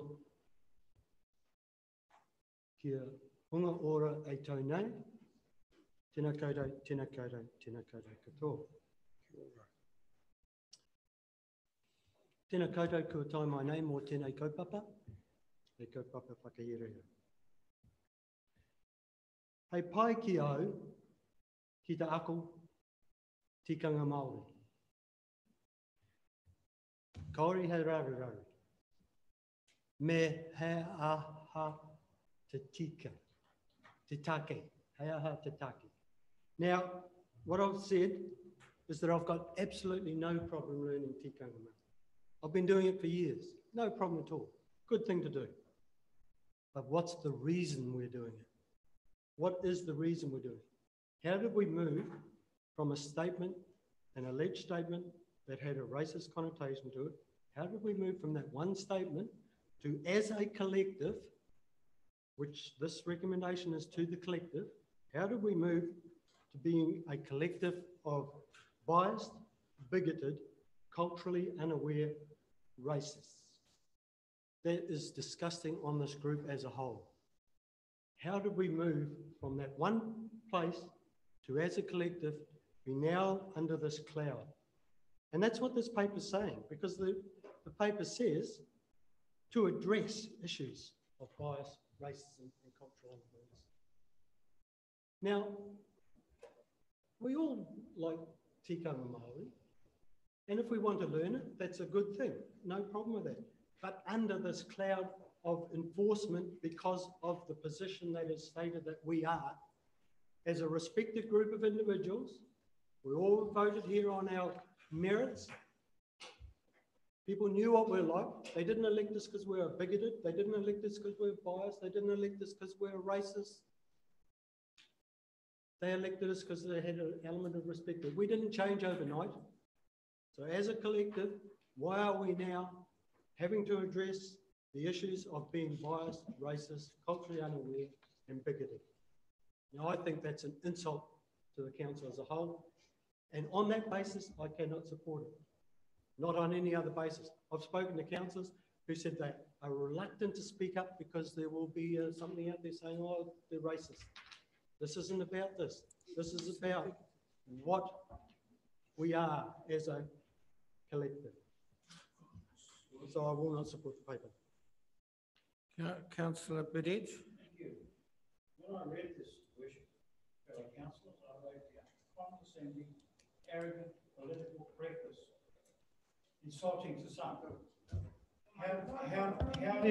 How did council get to this position? I tautoko everything you've said, because this is not about tikanga. This is not about cultural issues. This relates back to an incident earlier, and I have sat here and chipped the person that was giving us a lesson on racism. That's where I sit on this one. Look, you made a resolution, and it says here that the council authorises the mayor and deputy mayor to organise appropriate training opportunities for all councillors to strengthen their understanding and use the code of conduct as well as appropriate cultural tikanga training. And that's the resolution of council.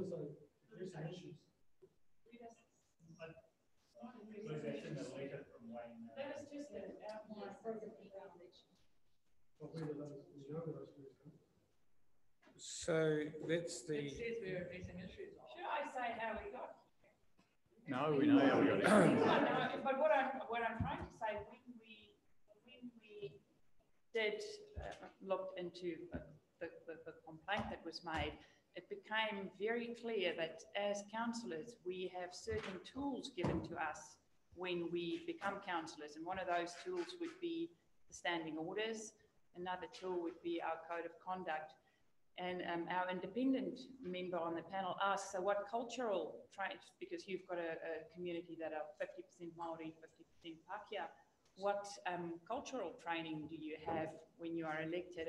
And that is where this came out, where the Code of Conduct Committee then said, well, as a collective, when we were elected, we had all these other tools, but there were no cultural training, so there was an obvious gap there, and that is where that recommendation was then put to council, and it was taken on board by council.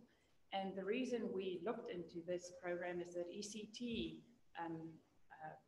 had Wayne Nata and Glenis Philip Barbara who came to their organisation, and it was well received, and I've spoken to quite a few employees there who were very impressed with the program that was run.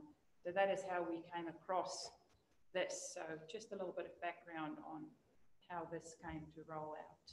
Thank you. Councillor Wharehinga. Thank you, Your Worship. I'm happy to move this paper. I think that this is a step in the right direction. I also think that, as you had outlined before, we've already made this decision. And now we're trying to do what we get often accused of, is go back on previous decisions that we've already made. We've already committed to this path. If some councillors take issue with some of the wording in an email, then that's on them, but I don't think that should dissuade you from actually sticking to the ethos of what we had decided to right at the start of this, which was one, undergo code of conduct training, and two, undergo cultural training. I'm more than happy to support this, and I'll move this paper. Thank you. Thank you, Councillor Wilson. Yeah, Your Worship, I'd like to support the Deputy Mayor. We have been through a process. We did agree to it. We thought, well, we would like to act as a collective around this and make something positive out there. I mean, I would have been happy to do the training even without this incident happening. Yes. Yeah, and that would have been more acceptable to everyone, I suppose, because, you know, they're not look as though they're being forced into it. But I feel as though it was voluntary anyhow, because we could have spoken out at the time when the findings from the Code of Conduct Committee came back, and we could have agreed to it or not. Look, let's face it, this Code of Conduct business is actually, it's not a real legal document anyhow. It's just what we agree between us to do. It's unfortunate that, you know, maybe one member wasn't complying with the Code of Conduct document and probably didn't carry on, did carry on doing it in that way. But look, it is an agreed document and it's not legal. It doesn't require us to do anything. So it's all voluntary. And when those recommendations came back to us, we as a collective decided we would agree to it. So I'm going to carry on with it. Councillor Ben. Thank you, Worship. I'm not going to get into the issues that have been in the past, but given I totally support tikanga training. Reason being is we need to think about our future collectively. It's a chance for us as a group to learn new things together that we may not already know. And we're mandated to build our relationships with iwi we need to do this. We need to do this for our future. So totally support this. I'm not getting into the issues. We should be doing this anyway. And for economic development going forward, it gives us an understanding. Thank you. Councillor Foster, Councillor Akota-Brown. Yeah, thank you. Yeah, I'm totally supportive of this. I'd like to think that I'm culturally aware, but anything that makes me more culturally aware, I'd be right into. Any learning from any of these people would be fantastic, and it'd be a good initiative for all of us to be involved with. So I'm totally supportive of it. Thank you. Councillor Akota-Brown. Kia ora whānau. On this piece of paper in front of me, it's actually got our values, and value 1, we are strategic leaders. A whole list of bullet points. Value 2, we are respectful and tolerant. Value 3, we are accountable. And so for me, I guess I'm heartened when I saw this presented to us because of that, again, decision to follow through after what we did learn. And again, unintentional consequences happen when we do speak up in a space that we're passionate about. It's our individual roles, I guess, in the community.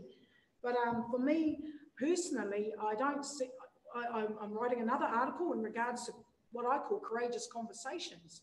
For this district to move forward and to certainly become the great and amazing space that it is, this is a conversation that needs to be had. Dame Jenny Shipley approached our council with the kōrero to the 2019 space, and she said the word colonisation in that space of unpacking our stories, and we're doing that. Our navigations project is highlighting some of the most amazing stories that this region hasn't actually had a chance to hear in previous times, but now here we are on this journey, and it's fantastic.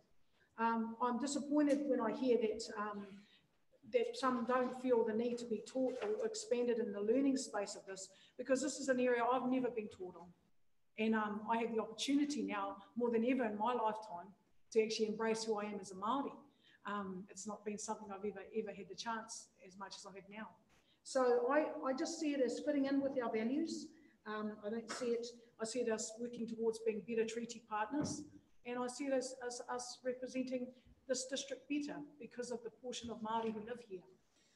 It's exciting times. So I appreciate the work that's gone on to get this happening, and I look forward to it. Kia ora. Thank you. All in favour? No. Councillor Dowsing.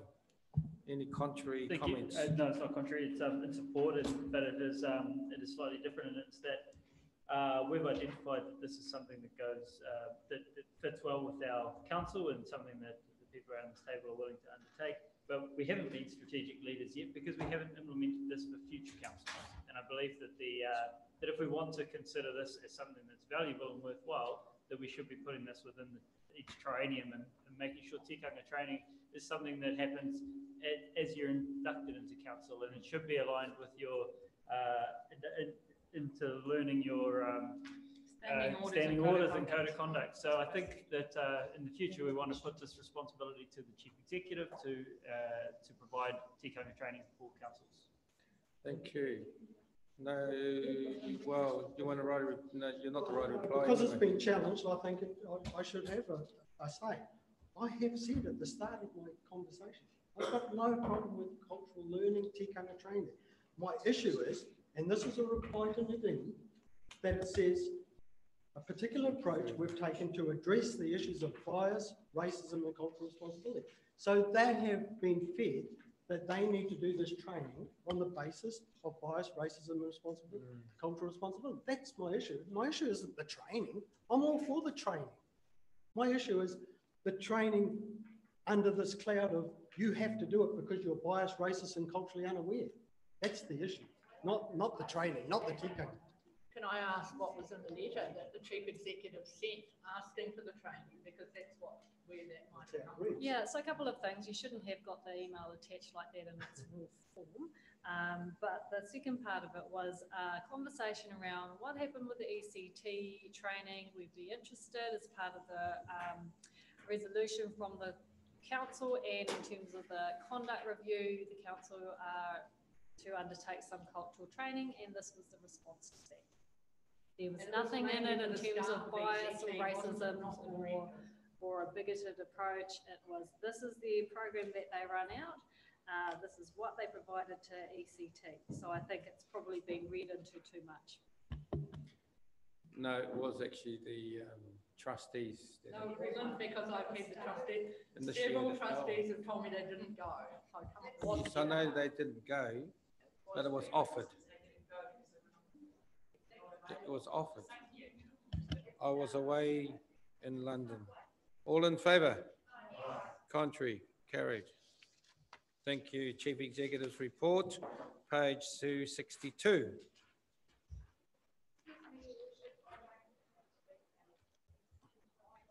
You said 12 o'clock. It was only 11:36. Chief Executive's report. Thank you. Acknowledge your desire to desert us. Right. Moved by Councillor Burdett, seconded by myself.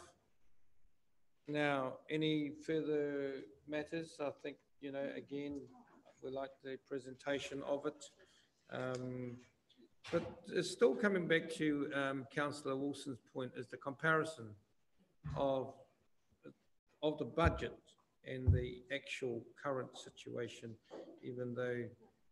Would you like me to Yes. clarify that a bit? Yes. Well, you asked when we were discussing presentation of finance and performance and all the rest of it.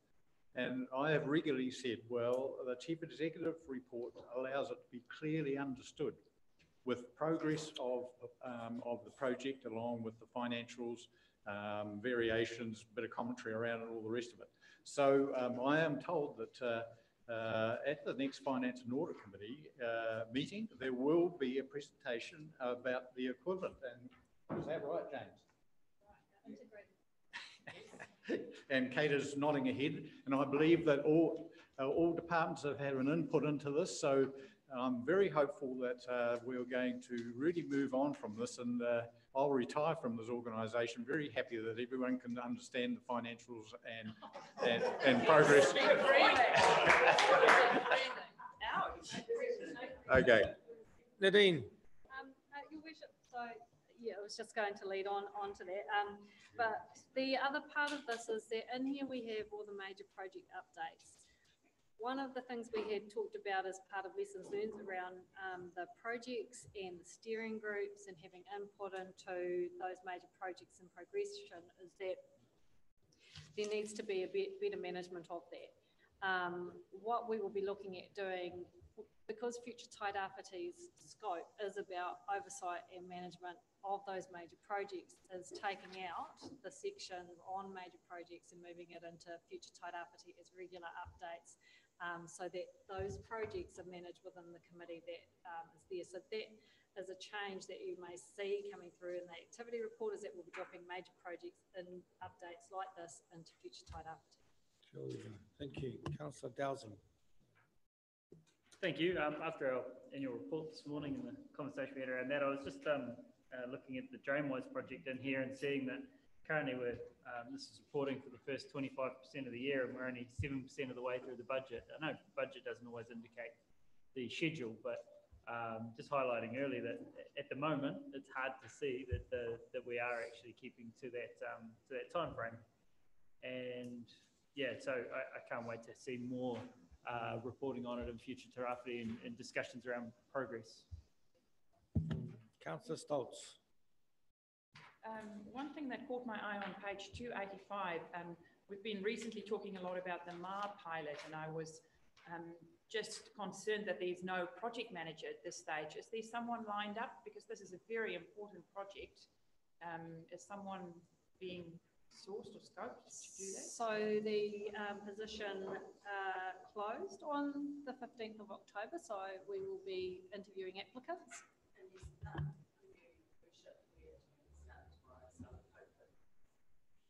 Thank you. Thank you. Councillor Foster. A little query, quite a bit of clarification, I guess. On the bottom of page 281 in the Inner Harbour, it is thought that while there have been delays experienced during phase 2 design stage, it is thought that a simplified design will improve delivery timeframes during construction phase, and the project can still be completed on time and within budget. What's a simplified design? Through your worship, the simplified design relates to the roading pavement. So with the design, we've found that the sub-base is actually in far better condition than what we needed to. So we don't need to dig out as far as what we had to. So our simplified designs around the construction of the pavement more than anything. The design has been approved by council in August. Councillor Cranston. Oh, we've got Dave. I discussed this morning when we were doing the Maunga challenge, and there's a lot of people saying, "Oh, why can't it be one way?" Oh, sorry, one way all the time. And the discussion was that there was a bend there that was too difficult for the buses, but I stopped and waited for a bus to come down there and saw it go around that corner. So when that objection was put up, I think it was probably on the basis that there was going to be a walkway cycle, well, wanted to be a walkway cycleway that would go down as part of the road. And probably on that corner, it does need to be part of the road, but I don't see that as insurmountable. And I think that could be one way all over that hill with just some line marking. And there's most of the people we're talking about going over that moat and say, why can't it be one way? Mr. Wilson. Through your worship, the Titirangi Reserve Management Plan has identified the one-waying of the Maunga to have a one-way road over the top of it. Buses can go over the whole of the Maunga at the moment, one way. There's a couple of corners that are very tight for the drivers to get around with some very steep drop-offs on the other side of it, particularly on the Endcliffe Road side. There's a very tight left turn with a beautiful view, but not if you're in a bus. So for us to confidently make that road one way, and we would have to come back around a process for that. So yes, it can be done. It can be done under our traffic and parking bylaw, if that's something that council would like to pass a resolution to do. There would be upgrades required of the road in order to make it safe and for the volume of traffic, and then also looking at the impacts on Endcliffe Road residents and making sure how buses can get through that area safely as well. So yes, it is in the reserve management plan, but we haven't started the works to actually progress that as yet. Thank you. Councillor Burdett. Councillor Seymour. 271. Your microphone. Thank you. Nadine, and I'm broken record on this one, the Waipu Kokahuhua and the riverbank erosion. Understand what you've written here. However, I want to know exactly what the council's responsibility is in terms of the overall project, because we are the regulator. There's not a hell of a lot there in the long-term plan for this.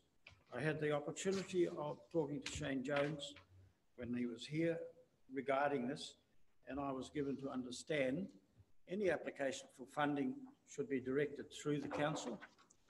So I know that there are two hapu groups further down the river working on this, but should it not be a plan for the overall river, and they can sectionise what they want to do with council in charge? Should that not be how it works? Through your worship, I think you were away, Councillor Burdett, when the staff presented the overall structure around all the varying parts for the Waiapu, including the relationship that we have with MPI and Te Ranganui, and the various work streams that are going on, so around the Waiapu catchment plan as well. Now, the question around what is council's responsibility, that's outlined in that tri-party agreement that we have that was signed 2014 might have been, which outlines the program of work around the Waiapu and us monitoring and tracking that. Now, over the time, we ended up focusing energy on spending the ECFP money, but it didn't actually address some of the fundamental issues around the Waiapu. Yeah, that's where I'm So we've now received that proposal that came to the group to talk about the alignment with the work that had been going on under that agreement with MPI and Te Ranganui. The view is that councils or the party's role is actually anything that is proposing to support the restoration of the Waiapu should be supported. We just need to make sure we're all coordinated around how we go about doing that. So it's very much kind of paint by number. Actually, it's not a paint by numbers. It's a kind of we are working as we go forward to support whatever comes to us in that case. Supplementary to that, Mr. Chairman. Yes. Nadine, I understand perfectly what you've said, but you're talking about the hapu that are operating on the lower part of the river. There doesn't seem to be any action or any plans at this point in time up to the bridge or beyond the bridge, and council are not to the fore, nor is anybody else. Yep, so part of Kate's team's role is to work to develop that strategic plan, because it has been, as I said, it's been driven previously by the ECFP because there was money in the pot. Yeah. But we're back to basics, reviewed that whole structure, and then we're putting in the strategy to support that, so we're connecting everything together. But in the meantime, as I said, if there are groups that are, so this proposal is a substantive one in terms of the Waipi landowners, that's gone into the PGF. If there are ones like that that are aligned to the outcomes that are being sought through that agreement, then the parties involved have agreed that they should just get on and do it. Yeah, and they're doing it, doing a good job in terms of the planting. My main concern is, does the funding come through the council? Does council have oversight? Do we have an engineer on the job? Or where is it? No, so that has not yet been clarified at this stage. Right. Councillor Seymour. Thank you, Worship. Microphone. Thank you to the Deputy Microphone. Comprehensive report.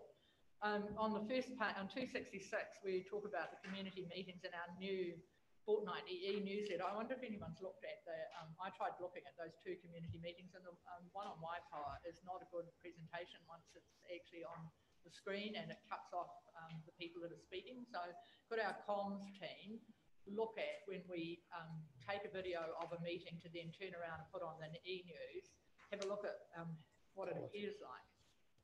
The Sale and Supply of Alcohol Act on page 268, where they're looking to toughen up on any special licences that might be outside a local alcohol policy, that could have an impact on clubs in in this district. And I mentioned specifically the Speedway Club, which is a club licence, and they don't start their licence till after racing stops at about 10 times a year, and it falls outside our alcohol policy at the moment, but can have provision made for it. So that's something that council officers should be looking at carefully. And if there's any opportunity to make a submission on it, we should be doing that, because it's only when you use the legislation that you would understand the potential impact that makes. The Pokahu Trust on page 271. In our annual report, there was a surplus in the Pokahu Trust Fund. And we've been talking about this for ages, and the work that might need to be done to bring the discharge and our compliance around the resource consent up to speed. So can I ask that be reported probably to infrastructure, because that's really significant. We've known for about a year the project has been out there in the ether, but obviously gets the pushback. This is saying updated remedial design report has been received. We're in the process of finalising the options, the next steps moving to preliminary design and costings. All of that is lots of words, and it could take forever. Now, we have known there was work that needed to be done on Pokahu, and as I've said before, go back and look at the report. We never spent the money that was set aside, so it's not money that's holding it up. Thank you. Thank you. Those are primarily the most important things, I think. Thank you. Oh, just one small thing, and it'll apply when we have trust doing work. 278, and at the bottom, it's around the Lawson Field redevelopment and the trust Memorial Theatre Trust. It says there's a small risk that the WMTT does not raise the required funds. I just wish someone had asked me or asked the trust before you write this in a report, because actually the funds are pretty much all there or are there. And it's just a bit disappointing to read that in a report. Thank you. Councillor Dunn. Yes, I just got a couple of questions on drain-wise. It's very pleasing to see that we've identified the properties that have downpipes going directly into gully traps. That's fantastic. Is that across the whole network, or is that just a couple of catchments that we've done that for? Because it says the investigation work is now complete, and you're now engaging with the landowners to remedy these issues. We were in the process of completing a white paper on how best to deal with that. Have we completed that, or is that still coming? That is. Because it will be informing how we respond to. Yeah. So just two questions. So thank you. I cannot respond to that in terms of the catchment issue. What I can say though is that my property has been addressed as a result. So I didn't know. But the other part in terms of the white paper, that's in progress. That hasn't yet been completed, but we've assigned a resource to actually look at that and drive that through. Because sorry, supplementary, if we are going in and remedying these issues now, where we've got a downpipe into the gully trap, how are we actually remedying it if we haven't completed the white paper first of the actual policy around it? Okay, thank you. Okay, Councillor Foster, Councillor Quenston. Just one more thing. It's on Titirangi. The bulb track is closed at the moment, getting new paving put down. What's the timeframes on that? Before Christmas. Through you, Your Worship, we'll come back with the detail around that. I can't give you the answer just at the moment. Okay, and just because one thing, it was started just prior to Labour weekend, which is a busy time. There's a lot of people all over the hill, and there's signs up saying track closed. I did walk down it because it's actually fine. I mean, when you have a bulldozer going down making the track better, it's an improvement to what it was. And I know there might be health and safety reasons, but it's a little bit, it is a well-used track on the hill, and I'd hate to think that it's going to be closed for a long time when actually access to it is really easy. And it's probably better now than what it was even in the middle of construction. So, yeah, just a comment. Okay. Right. Nadine's noted. After Councillor Dowsing, is it? Did I see a finger twitch? Right. I was just. No, you were tricked, not me. Sorry, I just wanted to highlight that the wastewater management officer, 287, don't identify any of the current risks we've identified from the previous wastewater management meeting, but there are significant risks in there. And also in the iwi relationships section, I don't think that's an appropriate title for risks being managed. Iwi relationships isn't a risk. I think we should probably reword that and identify what the risk is that we're trying to address there. Thank you. Some more? Yes. It was just from what Amber's, sorry, Councillor Dunn was saying. Have we got enforcement techniques or a strategy? Because I know there's people that take them out and put them back in again a couple of months later. So what's our, it's always in front of us. That is a really punitive. Okay, we'll wait for that. Yes, moved and seconded. Yes. I just wanted Nadine. to close the loop. I think with Mr. Wilson, he can respond to train-wise issues. What is the action for people that when you fix the downpipe that's going into the gully trap, stormwater gully trap, that they put it back in again? What is there anything to give them a wet bus ticket? Through the chair, at the moment we need to put in place something that's going to come back around to some actions to make and compel people to do things. We don't have anything other than advising people of the danger of what they're doing and the implications that it has on the network, but we're still to come back with what would be an appropriate response. As soon as we put something in that makes people do something, we then have to look at what the punishments are for that and then what process we will put in place in and around doing that as well. Most people are unaware of the implications of what they're doing, and people who do put it back is normally there's been a change in tenant or a change in home ownership, and they just look at a quick fix for doing some of those things. Okay, all in favour? Can I just have one last, one last question, which is 277, and it's around the Inara Bay arrival zone. And we did put in a public toilet, new toilets with money from Aid Fund last year. But I see where it looks like we're only applying right now to the Tourism Infrastructure Fund for that. Do we have any update on that, please? Through Your Worship, the team's been working really closely with the community at Inara Bay on that. Council has $300,000 of its own money for that project as well. The application to the Tourism Infrastructure Fund is to offset some of the cost of that project. Will it be completed before Christmas, please? I think it's doubtful it'll be completed before Christmas, but the public toilet is definitely operational. Yes. Thank you.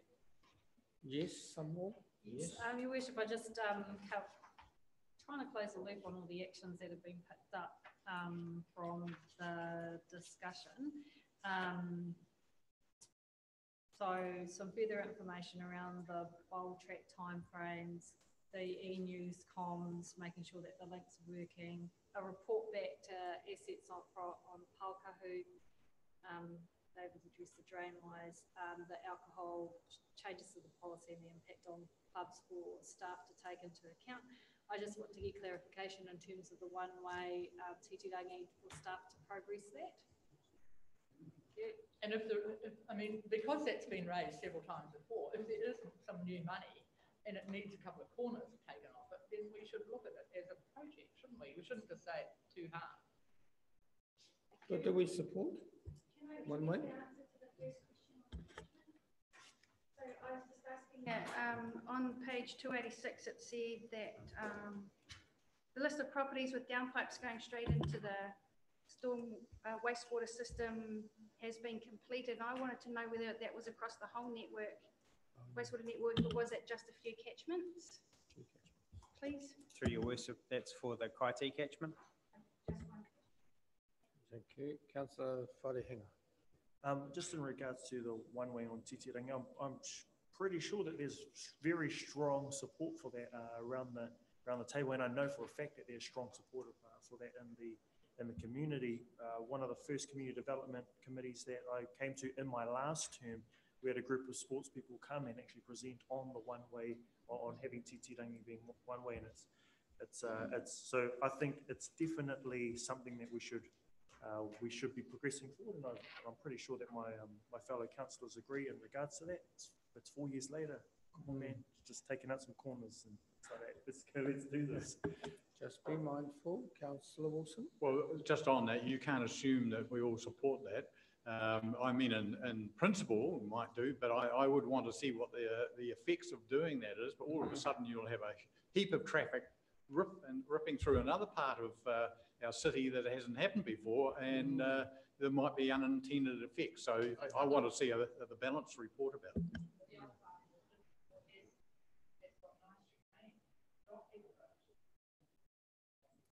No, they dodged the chicanes. I mean, there's a number of options. There could be no cars. I'm just saying, when you do your options, your current option, one way, no cars, like some of the Maunga ticketed cars. No. Oh, well, that's Councillor Dunn's suggestion there, public. So, you know, hasten slowly, because it does have causes and effects. And I can say that the residents down in Encliffe Street will be ringing us up. Okay, so there's got to be safety not only for the one way, but also safety downstream as well, because I'm not quite sure how many cars go up and down that mountain. You might need that counter thing to go across there. Okay, all in favour? Aye. Contrary, carried. It is 12 o'clock now. Councillor Fenn, 12 o'clock. Yep, 294 is the noting paper for the Havelock inquiry. And as you've known, Minister Farfoy, he has been to the council and he said there is going to be change. The current status is not going to be the status of how we manage or regulate water. So that's the... Yep. Okay. So do you say any debate on these recommendations that you see here? Oh, we've done it. Through your worship, you actually didn't have the report attached, so. Oh yeah, I see it over here. Table. We didn't have the report attached, but it's attached. Yeah, but yeah. But you're okay with it? Yeah, but I'm just saying, are you okay with it? Okay, moved by Councillor Seymour, second by Councillor Akota Brown. Any debate?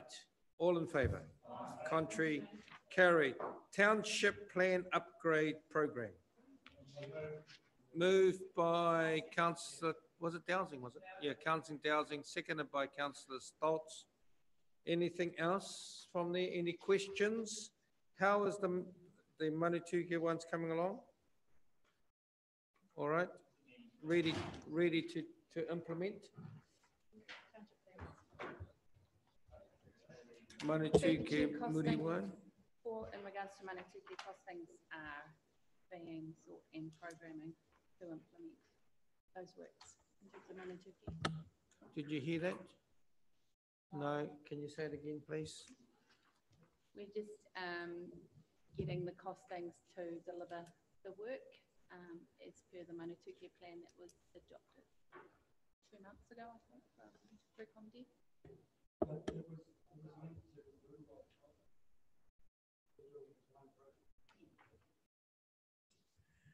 Yeah, okay. Yeah, it's good to get the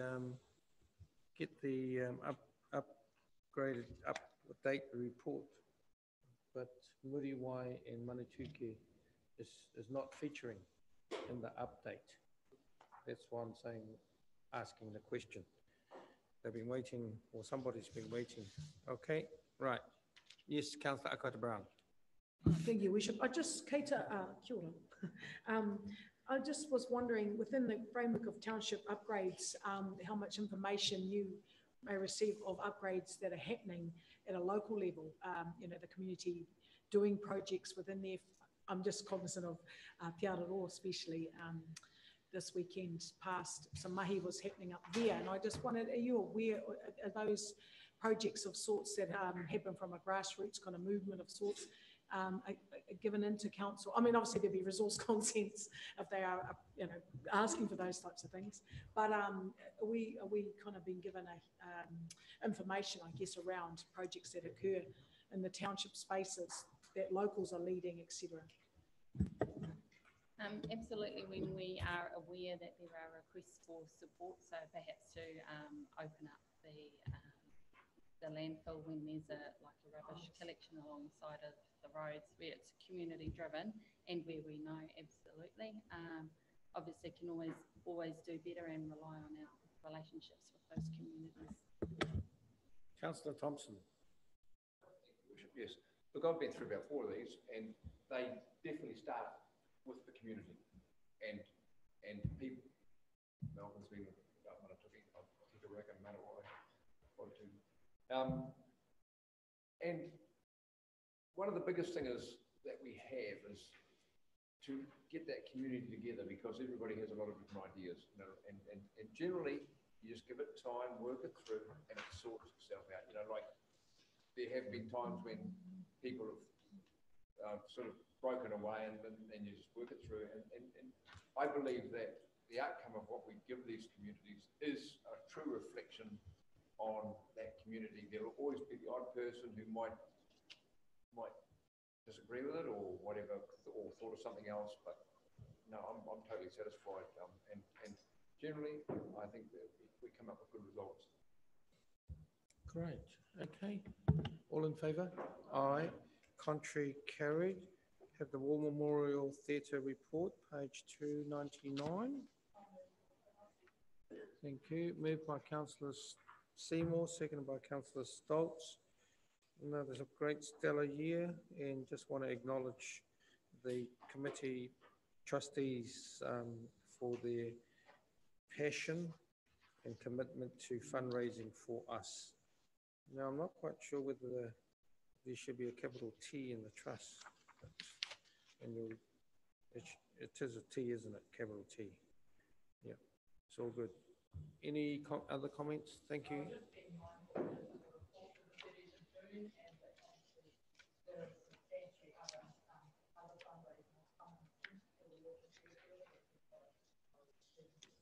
Mindful that that report is to the 30th of June, and probably to the next council meeting we will be able to have a report of the fundraising total. Thank you. All in favour? Aye. Contrary carried.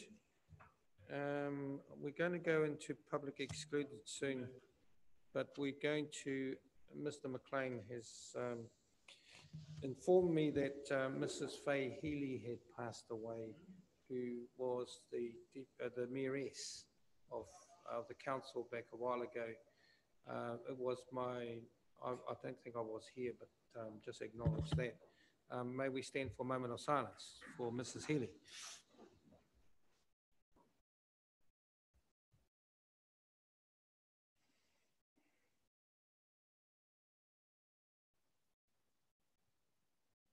Thank you.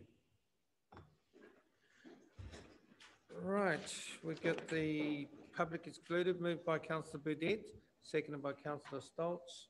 All in favour? Aye. Contrary carried. We're at the minutes of those meetings. Ming wasn't here, so I'm going to be quiet.